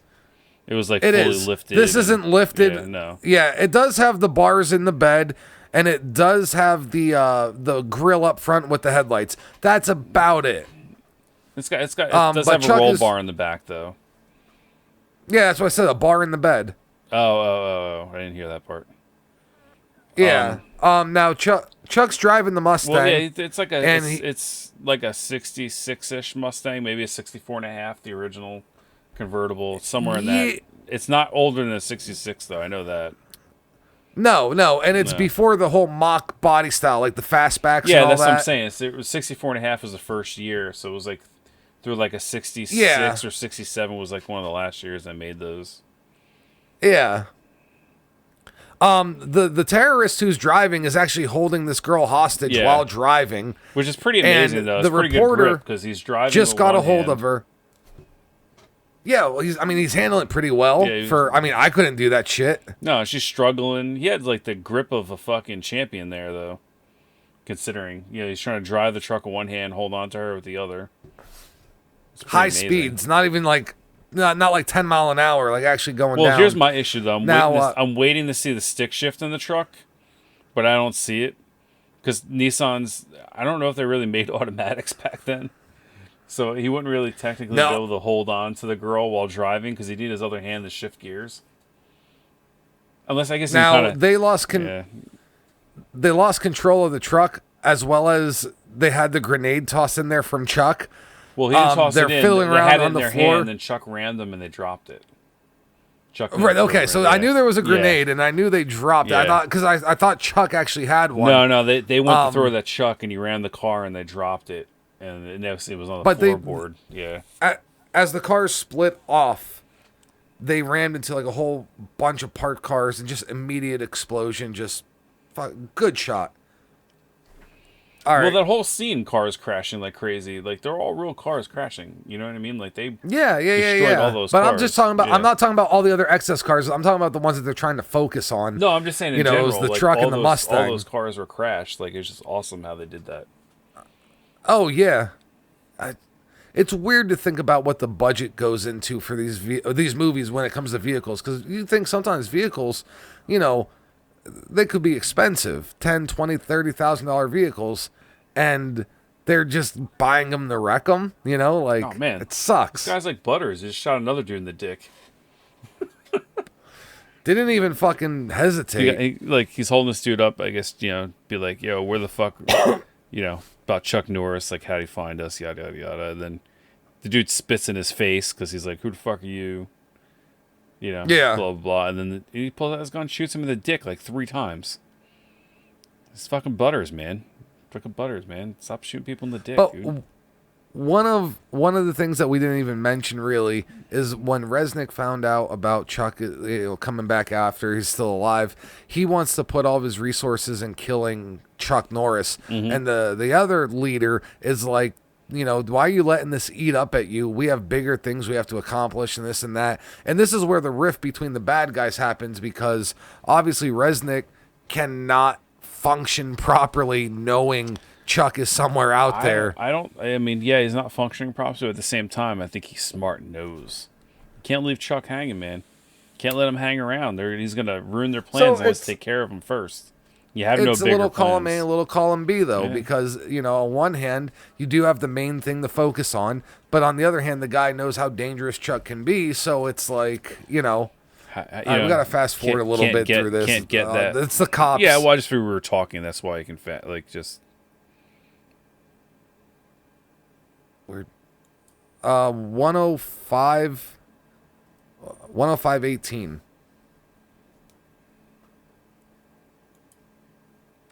Okay. Basically, anytime the cops show up in this movie, it's just for exposition and dialogue. Yeah. If you watch the movie, you don't really need it. Which still blows my mind that they cut out a lot of the dialogue they did, because it's like, dude, you left in so much garbage. And what did you take out? It's like now, obviously, the Army or National Guard's been called in, and they're on the streets. Chuck's driving around, patrolling, I guess, looking for his next place to go, and he keeps running by all these police. Now he gets surrounded by the military. So he thinks. Yeah, that's that. Dun, dun, dun. Then we see the same guy from the police car, the Asian dude. With his aviators. I understand them wanting to portray. They want citizens to not trust the police and the government and this and that. They want to, create chaos. And this is how you would go about doing so. But also at this point, there would probably be tons of bulletins. But how do you tell the public, hey, if you see people in army vehicles, don't trust them. Unless they're us, then trust us. You know what I mean?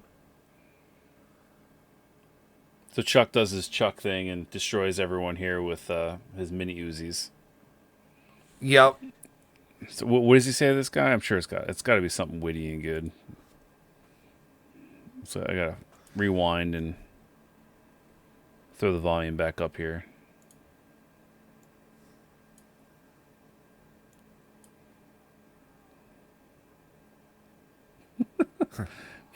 He said, "Do you like talking?" He said, and the guy "Feel screamed like at him. talking," and the guy yelled, "Yeah," and he goes, "Yeah, I didn't think so." Yeah. Just shot him. It goes up to the other guy. How about you? Says, "How about you?"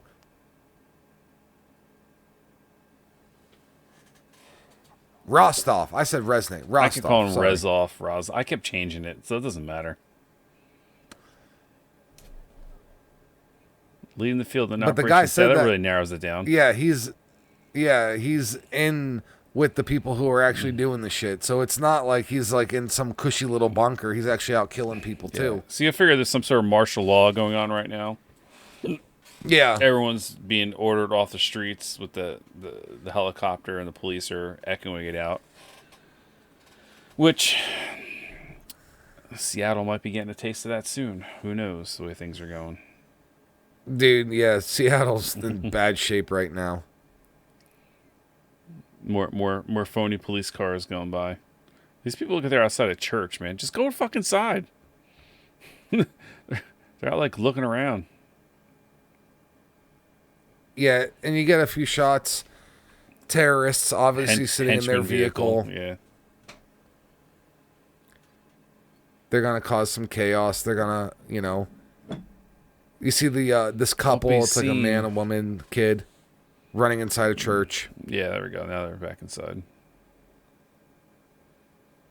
Let us in, motherfucker.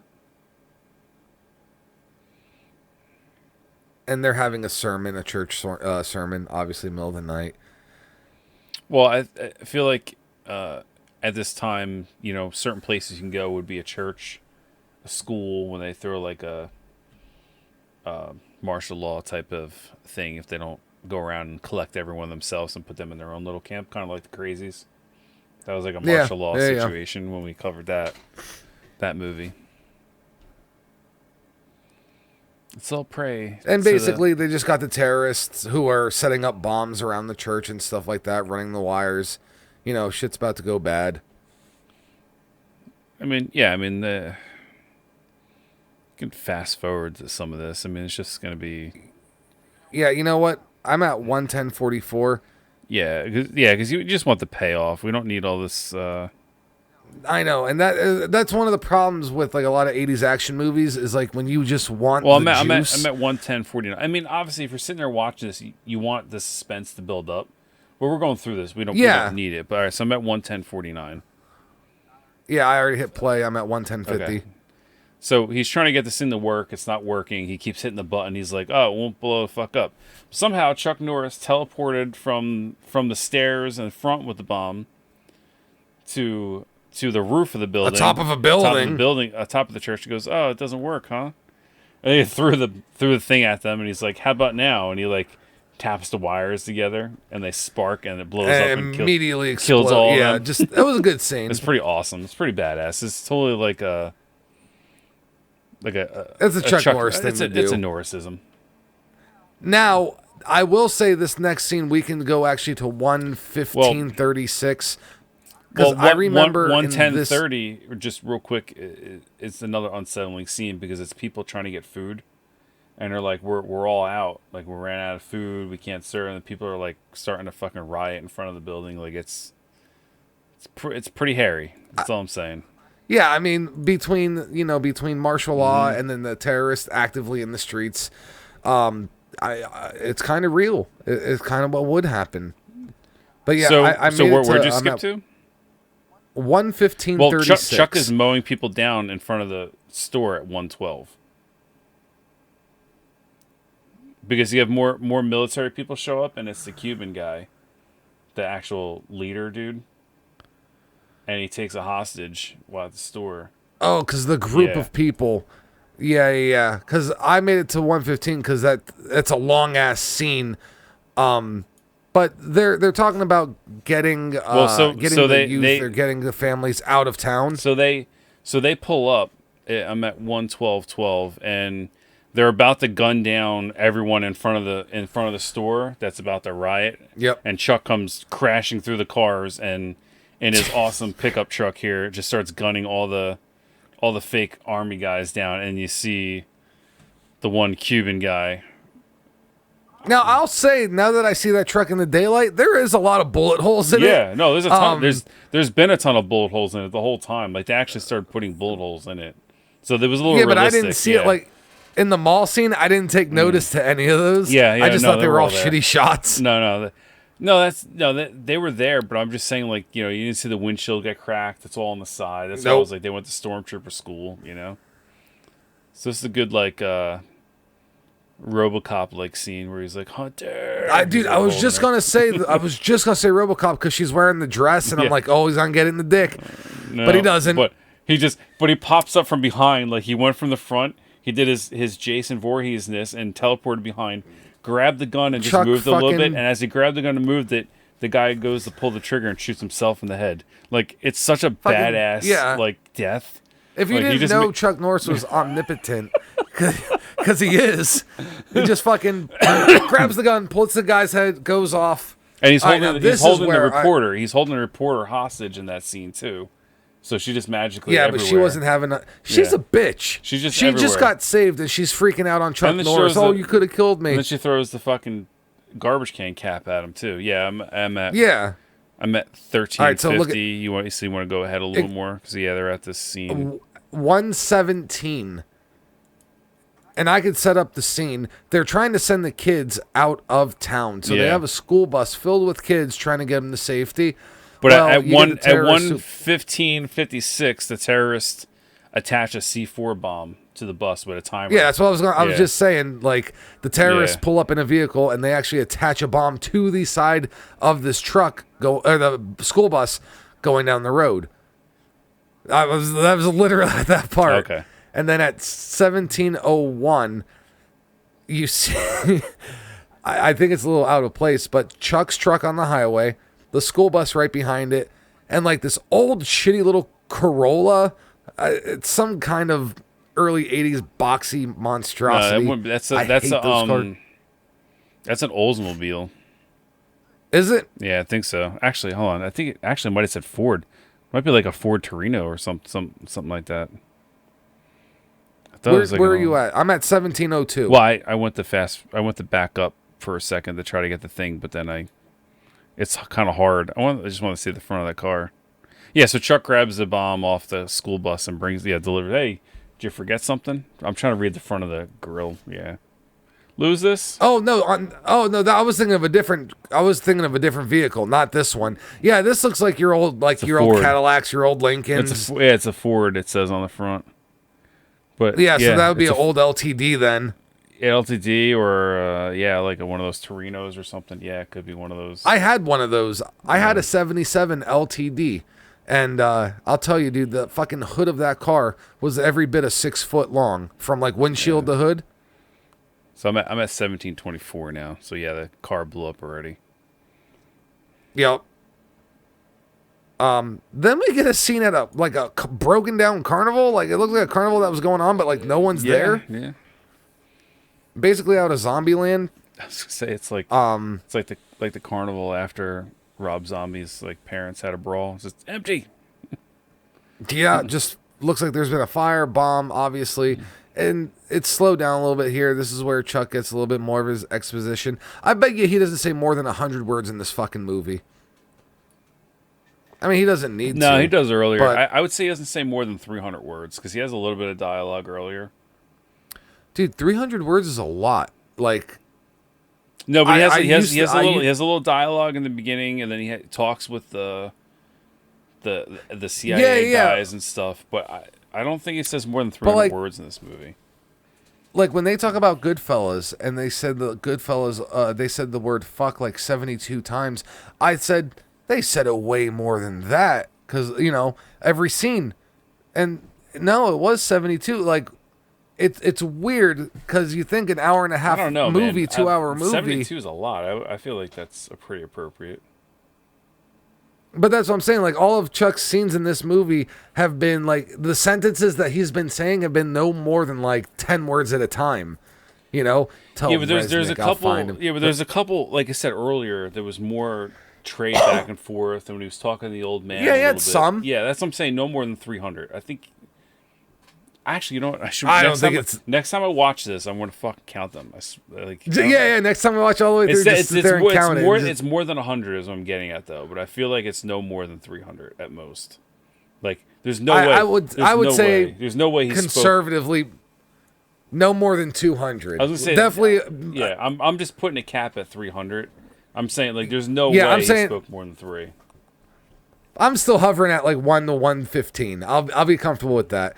Basically, right now he's at this thing. He's meeting up with the other FBI agent or whatever, and they're coming up with a plan of how to get their main criminal. Yeah.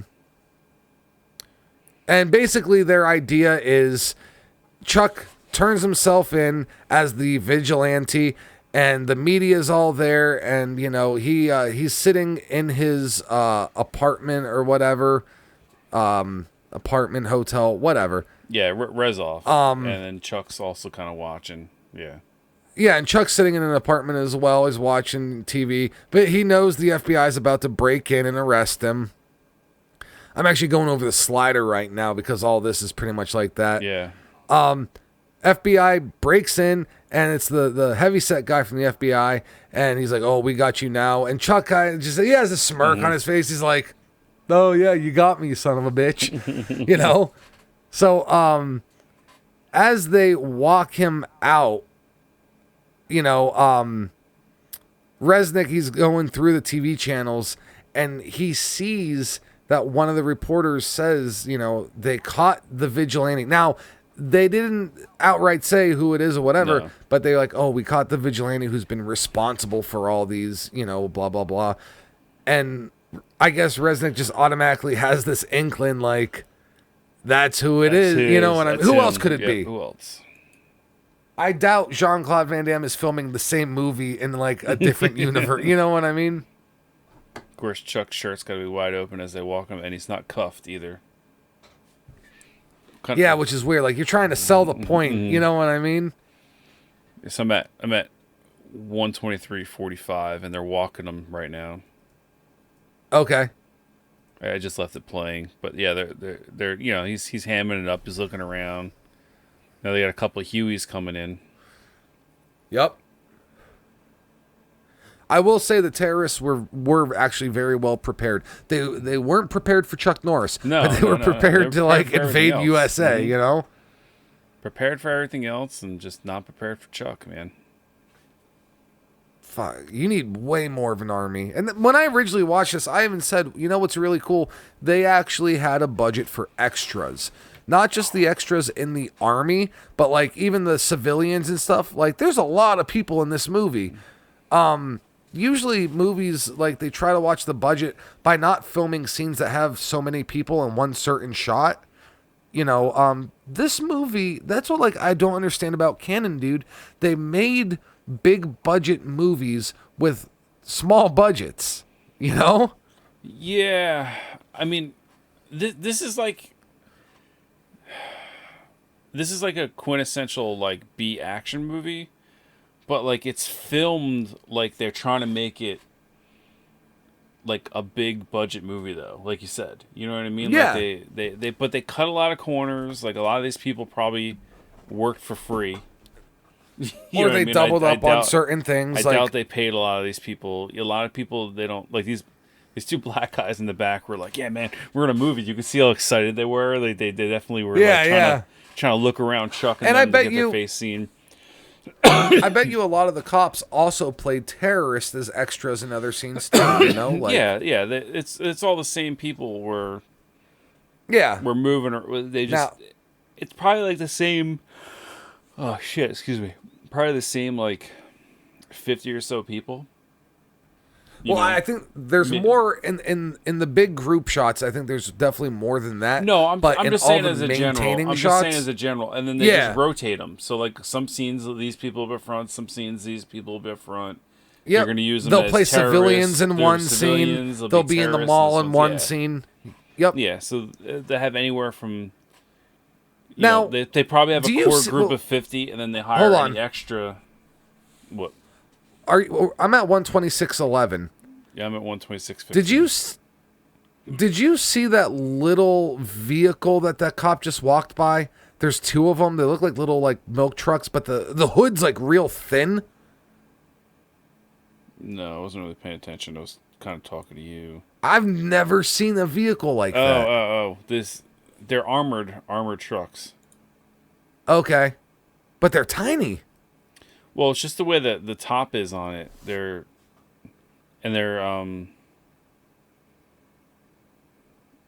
just different style. Yeah, it's just old. They wouldn't. Yeah, I've never seen one like that. I'm at. We could. Oh, fucking yawn. Shit. Yeah, it's starting to get late. Yeah, it's after 3 a.m. right now. But I mean, I always yawn like crazy when I'm doing this anyway. So you're actually going to see this truck in a second. Yeah. And so you have like these Jesus are like Christ. Yeah. Dude. I'm wait, a little how did behind. I not see that? All right. So where are you at? All right. I'm rewinding because I need to look at the scene again a little more. There's no way this stunt guy did not get hurt. There's no way. But dude, just seeing that, I'm glad we're rewinding it. Is that a mannequin? That's what I'm trying to figure out. Because All right, wait. I've watched this a bunch of times, but I've never really like paid attention like this much like that. So you have the security guards walking around. There's all these different armored trucks. Yeah, this guy working on it. I'm trying to like get it. They're talking, yada yada yada. Then they show the front doors, and you have that's a real guy. Looks like a real guy, right? That doesn't change the. It doesn't doesn't change cut. the scene. You see him flinch. You see him flinch like he knows what's about to happen, so he's nervous, and he flinches. There's no clip though. Like it's not like they cut it out and imposed something in there. That was a live shot. And then he ducks right here, so he sees it coming. That desk is probably padded up for something like this, but he gets knocked fucking back by that shrapnel of that door. All right, you know what I think it could have been? I think the desk was fake, and I think they had him on a chair with wheels, and they had him strapped in with like a rope or a bungee, and as soon as that shit happened, I think they fucking yanked him off. You think so? But you see his arms go like this, dude. They go, like it actually fucking... I just rewound it 10 seconds again, because you can do that with this every 10 seconds. Yeah, I'm using the 10-second They might button. have yanked him. Might have been what they did there. Because it almost looks like he's ducks, but maybe it's because he got yanked. If he got pulled from behind and his body was like, yeah. And then, look at all the extras in this scene breaking in that wall, dude. Like, that's a lot of people, man. Now, you can obviously tell the bad guy because he's wearing his leather jacket. It looks like an even gayer Judas Priest. I'm sorry. Yeah, I've never seen those vehicles like the skinny windows and the skinny well, they're all modified trucks, and they serve different purposes. Like they're like you said, probably like armor trucks. Yeah, but some of those are legit armored trucks. But those other ones with the smaller hoods, where they might not be legit armored trucks. Oh, it might be like a Jeep body with like a metal frame over it or something. It's still a truck. It's still a truck, but no. But you know what I'm saying? Like a random body of a vehicle. What I mean, like it's still a truck. It's still that shape. It's similar, but it might be modified to look like an armored truck. Like it might actually be a bread truck or something. You know what I mean? Where the other ones... it actually looks like a regular, like a F-250 hood or something. Yeah, but it's like I thought it looked smaller. It's like extra low though, where the other ones that are a little bit bigger are actual like armored trucks. Like, but then I thought it was smaller than what it was, but compared to the truck, it actually looks normal. Yeah. No, it looks normal. It's just a funny design because the top's so high. It's like a fucking high top hat. Yeah, but it could just like. It could just be like an old 70s style. Like neither one of us were around, you know what I mean? Like before our time that was normal then. And then the bigger ones you see are more custom of what we're used to. That's like the newer ones style. that kind of stuck around. Yeah, the newer style that kind of like similar. They stuck around, yeah. So Resnick knew that they were holding Chuck at a certain building, and they literally take all their resources to go after this building. But the military is heavily stocked outside. So you have all of these like armored trucks breaking through these guardrails and shit like that. You have the real military shooting at the terrorists as they're pulling up. Resnick pulls up in a helicopter on top of the building. So you have like two scenes playing at the same time. This is like this is going to be the most extras in the whole movie coming up. Because you're going to have a bunch of army dudes, and you're going to have a bunch of terrorists all at the same time. And the regular. Yeah. That's so what I'm saying. Like the budget just on extras. Yeah, but they probably had the same, like I said, 50 or so guys for everything else. As your main extras, and then they hired a bunch of extra people. And then they just needed... And then you can split those 50, half army, half or whatever, then have a bunch of fillers behind them that aren't really doing anything. You know, and just have a casting call out to, like, who wants to be in a movie, you know? Come be And in a movie, shot is only like you know. 5 to 8 seconds long. So literally you're jumping around and just putting in the same people in different areas. You're not going to see like one guy dressed up as a clown and he's in every single shot. You know, they all look, you know. So Chuck's on the Chuck roof. Norris. Now Chuck's on the roof, slowly, ominously walking around the building with his law rocket in his hand, and he sees the chopper, and he's like, "What's up, buddy?" And the guy sees him. He tries to start the chopper real quick, and Chuck uses his rocket and blows the fuck up out of the helicopter. Plain and simple. Dude, like, I know Michael Bay is known today as the guy who likes to blow shit up, but do any of those people who say that ever seen action movies from the 80s? There's way more explosions in these movies than, like... It's the way Michael Bay blows things up, and... like, his specific technique of using it. Yeah, and like, it's so over the top. These are just, like, normal explosions. Like, Michael Bay will literally blow up, like, a fucking city. You know what I mean? Like, when it's like ridiculous. Like a bicycle hits a CGI. lemonade stand and it's like a fucking explosion. But there's also Last Action Hero that made fun of that. If you watch that movie, everything explodes. Yeah. You know what I mean? Like the guy literally flies into the fruit carts and the the guy flies into the fucking ice cream cart, and then it actually explodes from the guy hitting the cart, and then the frozen ice cream from the cart hits the guy in the head. And he gets impaled by an ice cream cone, and then Arnold's like, "Ice that guy." Brain freeze or yeah. Like, fucking great movie. We're gonna have to go over that sometime. But his English is bad in that one because it's like he goes to say brain freeze, but he says something like brain freeze. Like it's pretty funny. Brain freeze. Yeah, that's not intimidating at all. Like, that's cute. Like, ice that guy. Like, it's funny. What was the one he said when he threw? What did he say? He threw the pipe through that one guy and the smoke came out. What did he say? In Commando. Oh, He's like, was it? Is it cool off or cool it or cool off? Something along those lines. Cool it or this is the scene I was talking about where there's all these army dudes, and then you see all the So it's all a big setup basically. Like, Chuck set them up, and they had all these army dudes waiting in the waits for these terrorists to show up. And then, now Chuck's taking out the main dudes. Meanwhile, you have all the army guys downstairs basically just popping up out of nowhere. And Chuck knew that Resnick was going to bring his forces to come get him. And he told the FBI and all that, look, this is what's going to happen. Now you got the helicopters in the sky. You got tanks rolling in. And you got this, like, the terrorist group, and they just start shooting their assault rifles.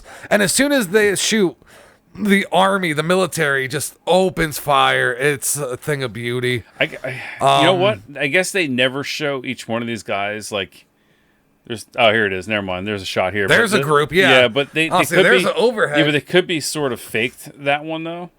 They keep going back and forth, so all these people could be playing on both sides. But that's what I said though. Like each scene is between 2 and 5 seconds. Yeah. But I thought there was more. I thought there was more scenes where they showed, like overall, but it's just that one. I guess it was just. You know what I think the big scene was though, when they were coming off the off the landers on the beach. That was a lot of fucking people. You notice Chuck has like the most infinite ammo ever with these guns because he never changes the clips in them. Why is Chuck wearing that the little magazines Pinocchio before thing? we get like yelled at by? Oh yeah, the gun enthusiast. The gun enthusiast. The magazine. Sorry. Why is Chuck wearing that little fucking like vest sling thing? It's for stability. It acts like a stock because it's attached to you. Okay. Because you can. Pull like the strap underneath. Yeah, you can pull it tight. So now it's tightened. You don't have to. You know what I mean? Like you have an extra control. Yeah. That's what they're technically. I've seen somebody. See, like he's got his sling. See, he's got his sling. Like that's the same thing with the Uzi. Like, they just sit there. He doesn't have to like put them in holsters. Yeah, I know what a standard sling's for, but I actually just thought those were holsters, like holders. No, they are holsters. But when he pulls it tight, it acts like as an extra stabilizer. Yeah, as like a tension. Yeah, but that's what that other guy was doing with the other gun too, with the sling. You know. Well, but I know what a normal sling is for. I've just never seen a dual arm. Yeah. No, but I'm just I saying. have seen I'm just somebody. saying that other sling, the guy's doing the same thing with it. But Oh, it's look, just he's a single- reloading. Yeah, but I'm saying like you never Finally. normally, like Yeah, I finally. know. But like each little burst of those gun is gonna shoot that 30 round because those things shoot so fast. He's just gonna burn Dude, through. honestly, He's gonna I've pull the seen trigger somebody- twice, and 30 rounds are gone out of those things. I've seen somebody try to shoot an Uzi one hand at a shooting range in Nescapec, and I'll tell you exactly what happened. Yeah. Yeah. Like The guy that was behind him actually grabbed his arm. Well, he was probably like 15 shots in, and he grabbed his arm and held it down. And, the guy let go eventually. But those little guns are fucking powerful. well, they're just retardedly dangerous. Yeah, that's why they're illegal. That's why he. I had has so them many strapped. squirt guns that looked like that as a kid, though. I know. If I had it now, I'd get shot. Airheads, the hot sauce, and Yeah. the. Yeah, they don't make more good squirt rockets. guns anymore. Oh, look, another bazooka. Oh, a tank shoots off. I mean, like, Another rocket, another bazooka. Jesus Christ, dude. The rocket budget on this movie. And then Chuck's got an underbarrel grenade launcher on this gun now. Like, It was AR? yeah. No, well, it's Yeah. an M16 technically, but yeah. M16, okay. Yeah. Same difference, just military version. God, just the shadow of the gun, the silhouette of that gun. That is a beautiful fucking gun, man. The old school M16s. They don't make them like they used to. Actually, the ones they make now are better than them technically, but Yeah, I know that they're better technically, but I'm saying like style-wise, all black on black. well, they make That's them all beautiful. black on black still. Yeah, but I feel like the new ones, they have all the bells and whistles, and it kind of adds, like, takes away from the sleekness of it, Whoa, I've never noticed that. What? Did you see that? The grenade launcher underneath the barrel has its own trigger, they all do. and then the magazine, and then another trigger. I thought those grenade launchers on the bottom were a pump, like a thump. You know what I mean? No, they're a trigger. You shoot it and you open it. The pump part you're thinking of is it opens. You remove the shell, you put it in, but that's a different. You're thinking of the M203 launcher that you're used to seeing in movies. Okay. This is an older style, but they still had a trigger on them. See, I've never noticed the second trigger because it's a pistol grip. No, the second trigger is your normal. Is your normal trigger, like where your M16 the one or behind whatever. the magazine Yeah. is your normal one. Yeah, and the one in front of it is shoots that. Yeah, I've never seen that.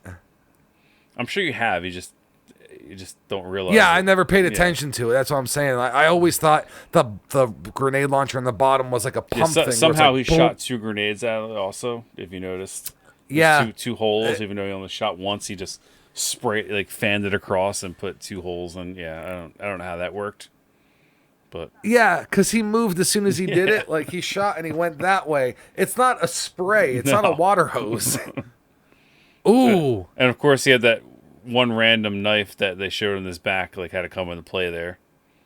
Surprised he didn't pull it out of his beard. It was Now, in that Resnick- back, it was in that back holster he had. Resnick now has The the bad same guy even gun. reloaded. Look at Rostov, sorry. Whatever. I'm not. Whatever. I'm I'm not Trent Reznor here. Yeah, Trent Reznor here. Whatever. Yeah. Now we jump back outside and you see a lot more just like your random war scene. Everyone's dying. Yeah. Fucking Well, I mean, explosions. Yeah, you can get. Well, I mean, you can't really fast forward it because by the time we were done, because fast forward it, we're back to Chuck and Rezdorf here Yeah. fighting each other. And this last scene jumps in between. it's like a few it's times. like office warfare. It's the build up suspense. It's kind of stupidly done. It doesn't need to be there. We already know they're fighting out there. The suspense kind of. They should just show them chasing each other and fighting in here the whole time. We don't need this build up. It's just unnecessary. But I also, So if they kept this and they got rid of the outside army stuff, I'd be okay with that. Because explosion, but it's a 1 second clip. Build the suspense. Don't keep throwing me. My attention span's long enough. Yeah, you're taking the person out of the movie to a certain extent. Yeah. They're thinking they're building more suspense by cutting away. You're like, no, you cut away. I want to know what's gonna happen, you know. But meanwhile, we're like, you cut away, you're an asshole. Like, yeah. I mean, and I think a lot of action movies are, guilty of that. I think it was different back then. That's just how you did it, and that's what people were okay with.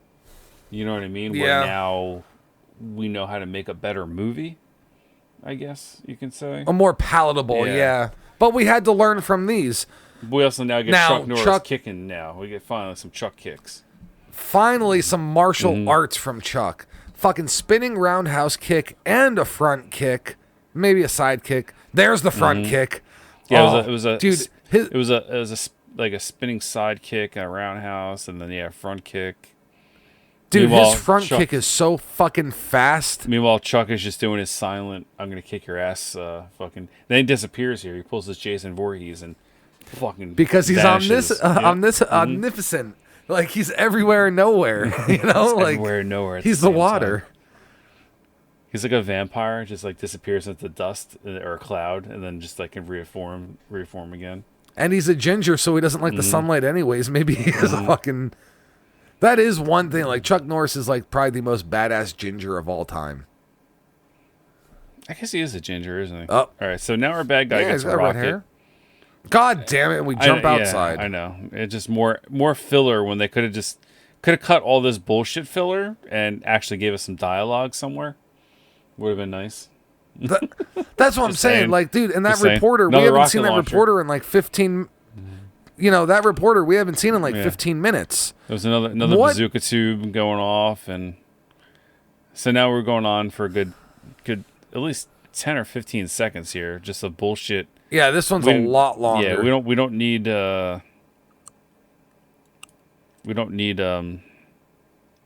this bullshit explosions going on. So now I'm at 142.19. I kind of jumped a couple seconds. Okay. Play. So Rezoff looks like he's got his Nintendo Super Scope going on right now. This is a total Super Scope. Yeah. Like, I mean, maybe that thing's like legit. Oh, fuck. They cut again. Jesus Christ. I know. That's what, like... I thought I skipped ahead of all this shit. I thought, apparently not. But let's just let it play. We'll just talk. So it looks like he's got a Super Scope. But it's the last one. Yeah. Okay, so the terrorists are outside and they're surrendering.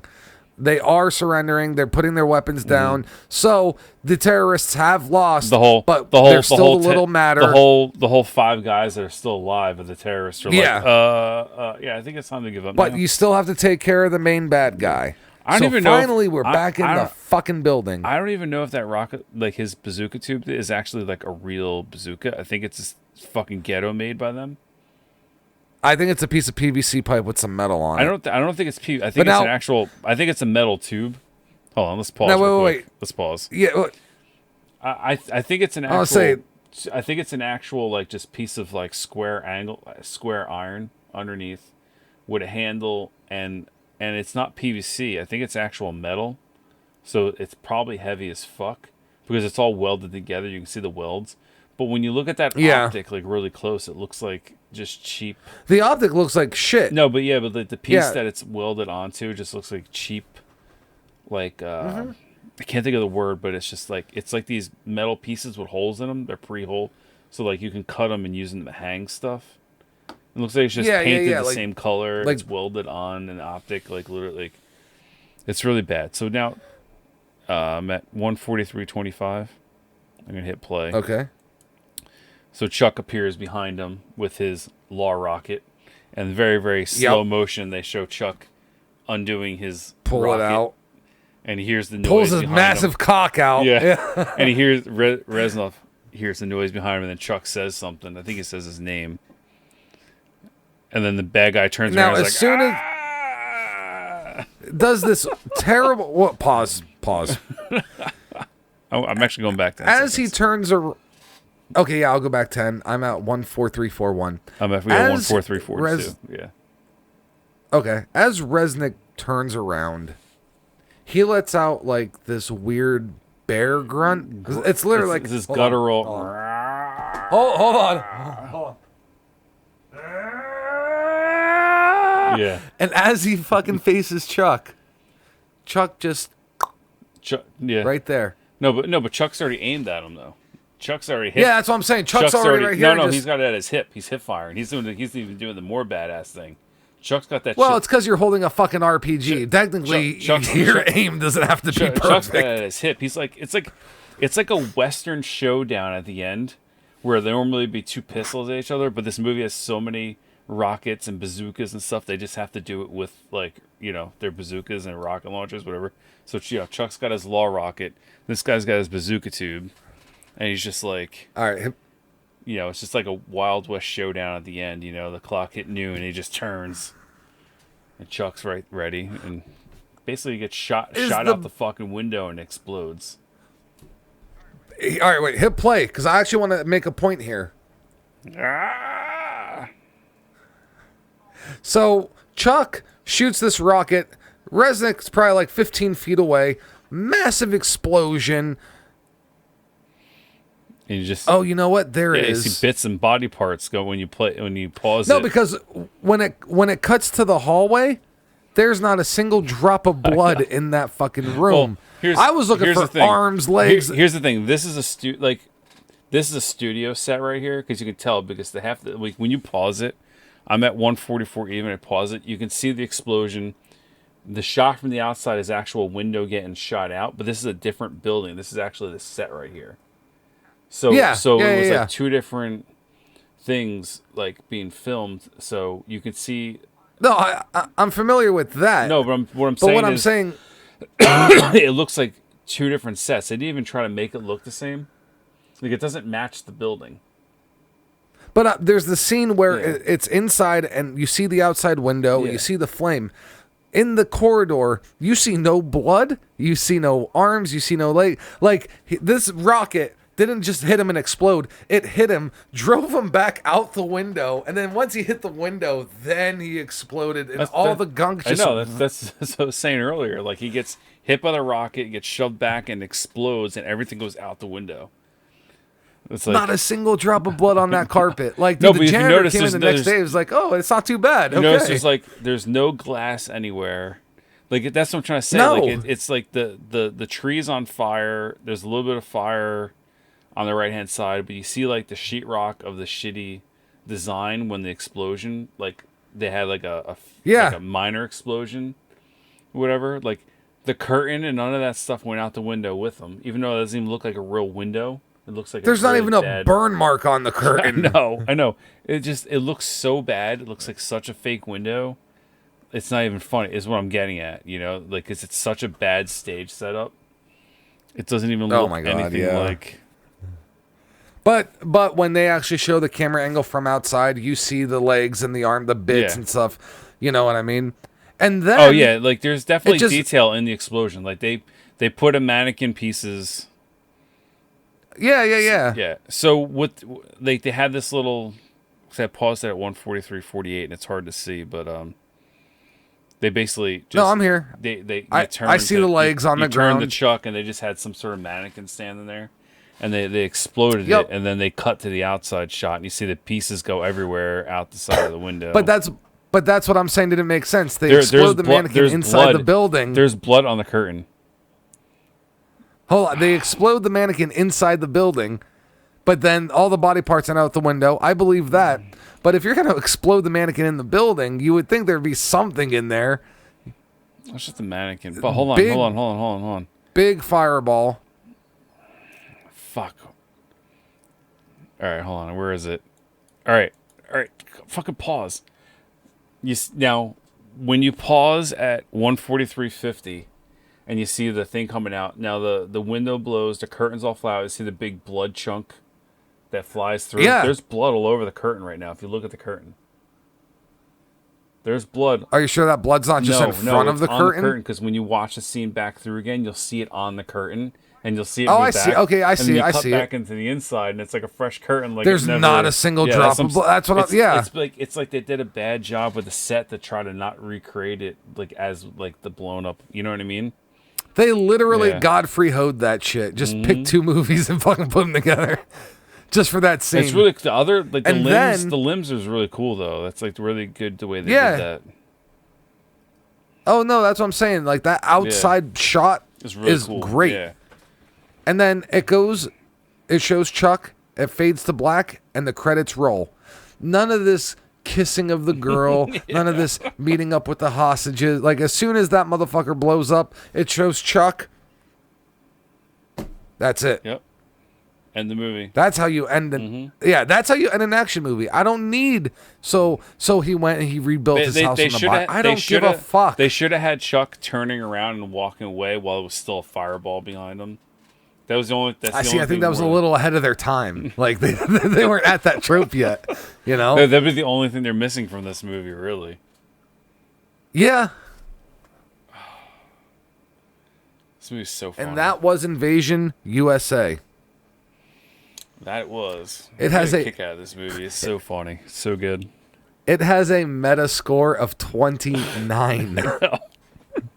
It's like Christ. It's just literally rocket after rocket after rocket, and Chuck like shooting people and guys getting shot in the dick. I could have just summed this movie up in about 20 seconds. Well, I actually thought about that prior to doing this. Like, look, it's every. That's why I said to you, it's every single action trope with rockets and just like terrorists invade, everything gets shot by rockets. Bunch of dudes get shot in the dick, and then they have a Mexican standoff with rockets at the end. Chuck Norris wins a at kiss, the end. a kiss of fighting, like actual fist fighting throughout the movie. A few fucking kicks, a few punches, just a smidgen. Rotten Tomato gave this 18%. Yeah, I mean, so if you get tired of watching Die Hard every year, Die Hard 2, Jingle All the Way, you know, any of the other Christmas action movies, you know, you could throw this on the rotation if you'd like. It's up to you. Yeah. It's technically Now, I Christmas will say- time. It actually did all the take place tomato- in Miami. It was I was wrong. I thought they moved around after watching this a little more closely. Yeah, because I didn't see It any was of all the Miami. Capitol. Yeah. The Capitol building's there just for the picture on the. See, I thought they moved. I thought they. Well, no, I because thought it they makes did sense. move, yeah. When you said that earlier, because nothing looks like Miami after like halfway No, through the film. nothing It at could have all. been Yeah. any major city. Yeah.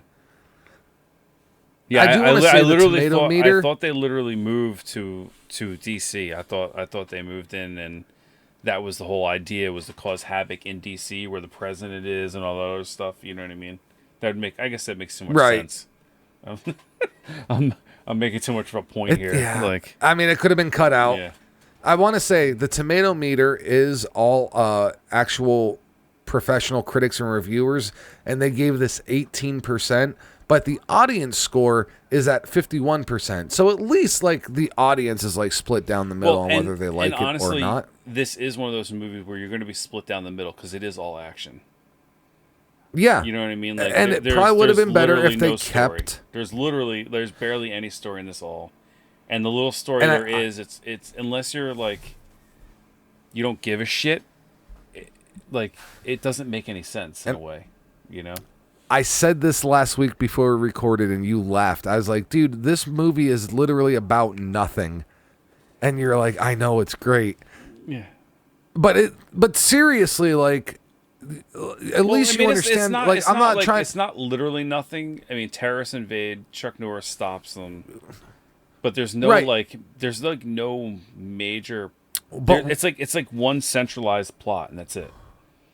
Like, they But don't it's give you like, any details about why- it. You get like the most generic plot ever. But it's hold on. It's like, who are the terrorists? What are their motives? They're like nothing like that. They just show up to America and fuck shit up, and then it's like, okay, well, their plan is to turn the public trust against the people, the government, so they don't know who to trust. I literally just explained that in 10 seconds, and this movie is an hour and 47 minutes long. and was possibly, Like- possibly upwards of 3 hours long at one point in time before it was Yeah, but I do want to know what they man, cut. that'd be I doubt. amazing if we can get a whole, like, if they would release that, but I doubt it does even exist anymore. That's what I'm saying. I want to talk to even maybe the editor, get a hold of him, like, dude, what was that movie before the cut? Just please. You know what's not in there? Chuck Norris talking. Oh, you know what? Let me just do a quick Google search. I know that probably not gonna. Just for shits and giggles, see if anyone like tracked how many words.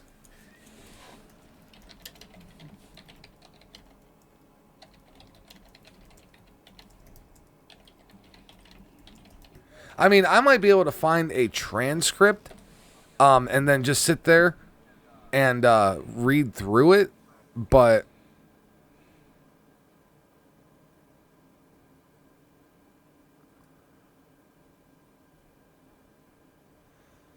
I doubt anyone ever took the time. So we'll have to do it sometime, just as something, something fun.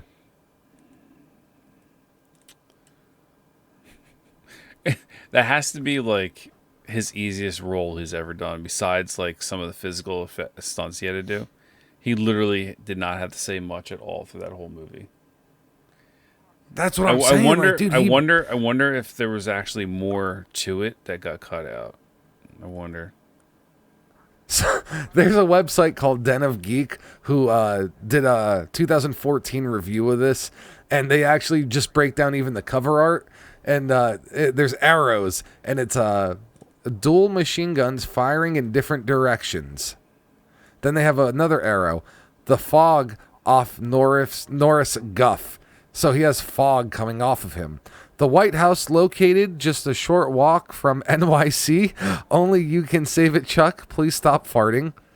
An army of super soldiers emerged from the anus of Chuck Norris, complete with tanks and helicopters. Double denim. Please note, exposed smooth chest and snugly fitting jeans. I know what religion he is. Oh man, you can find this used cheapest for $3.19 on Amazon on DVD. That's not bad. It's probably like $5 or $6 shipping though. That's probably how they're gonna. Yeah, that's where they usually get you on shipping. Yeah, you know what? Next time we're just gonna have to we'll watch this. Maybe around Christmas we'll watch it and we'll just count for shits and giggles just to see what we can get. So let's wrap this up.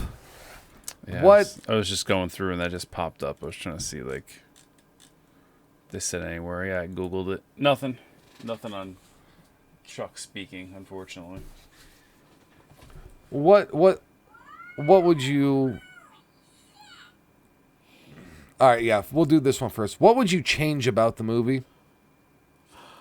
Some dialogue. Add like a reason to why these people are doing what they're doing and let us know why. Just dialogue. Everything else is fine with the movie. I just want to know to who, what, and whys, basically. You know what I mean? I think my number one gripe is the dialogue. But there's a lot of scene jumping during the action scenes.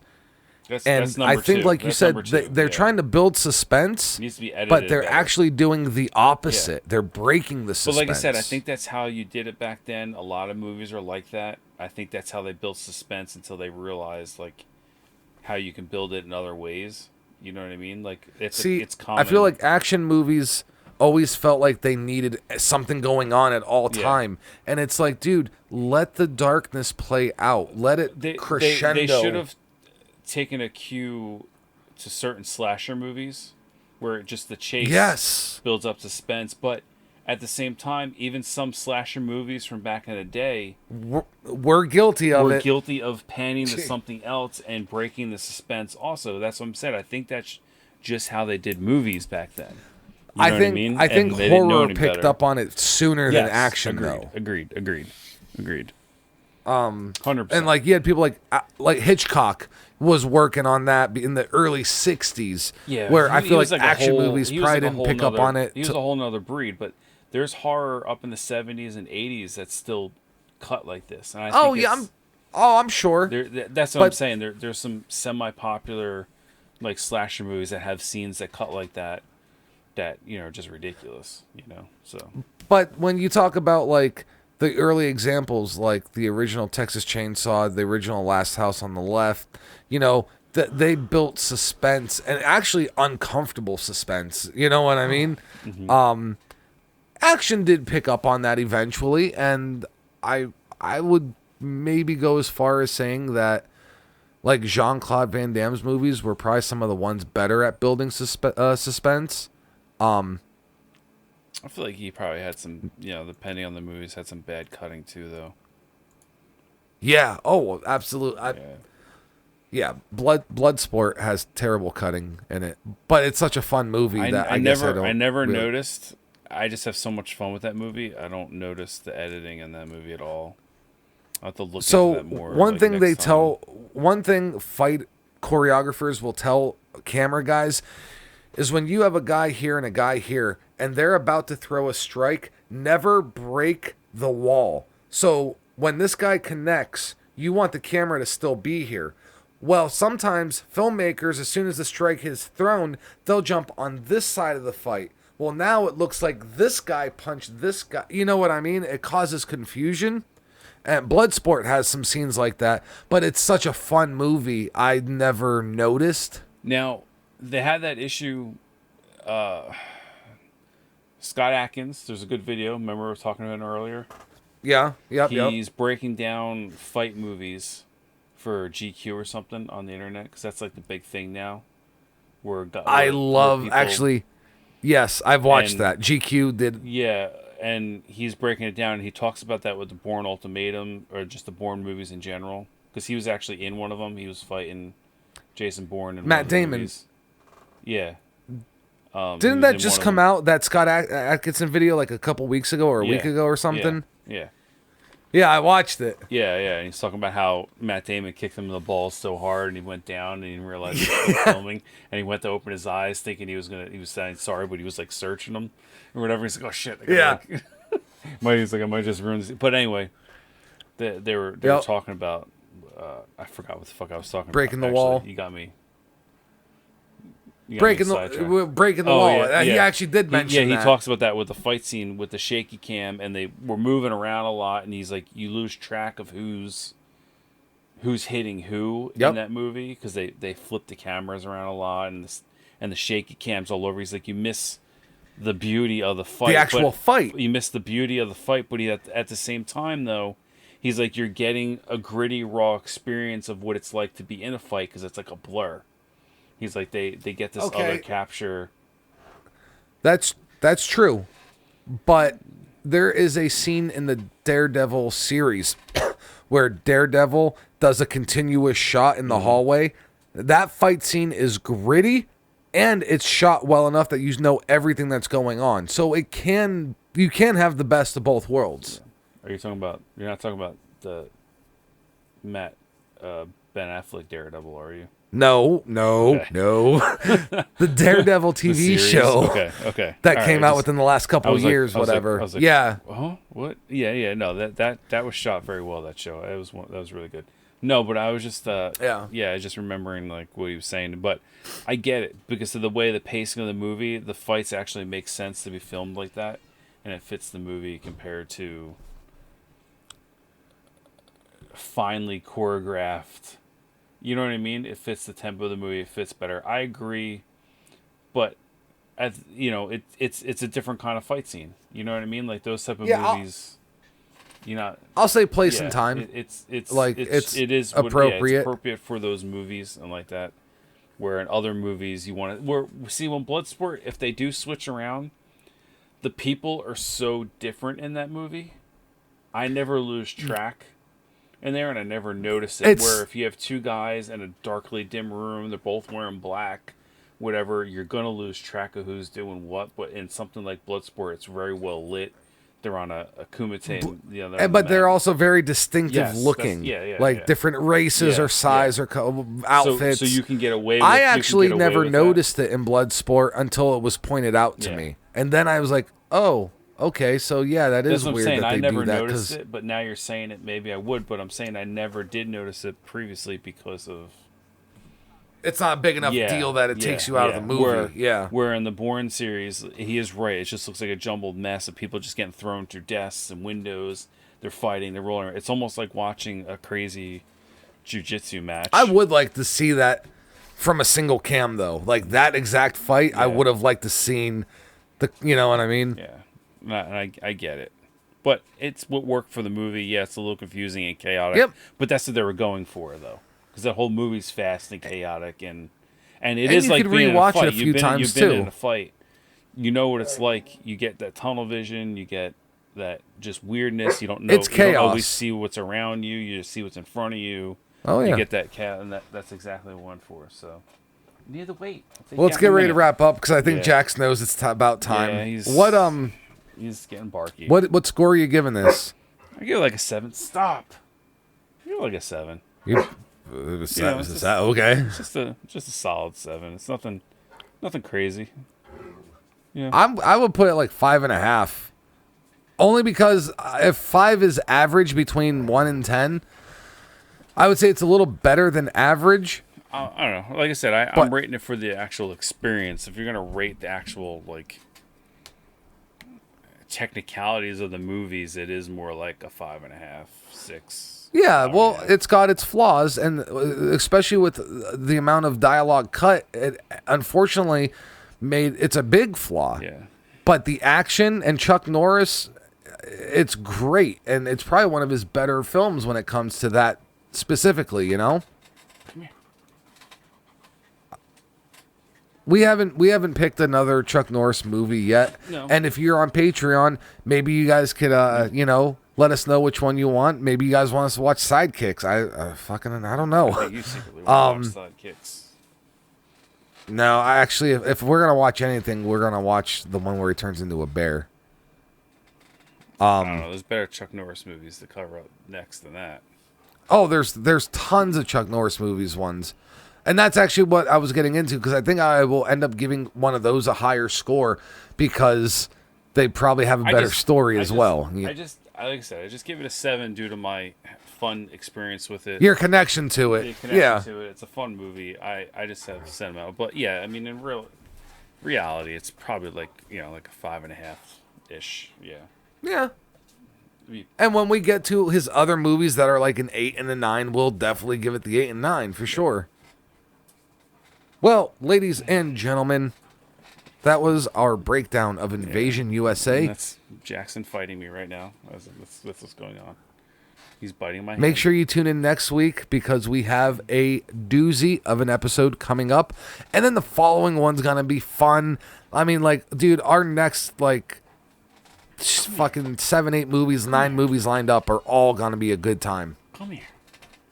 Yeah. Oh, we have some gems lined up in the yeah, the next few weeks are definitely gonna be fun. They're gonna be good stuff. So a reminder, Patreon thing, and follow us, like us, do all the fun things, and that's it. We're out of here. Thanks for watching. Thanks for supporting. We're out. See you guys.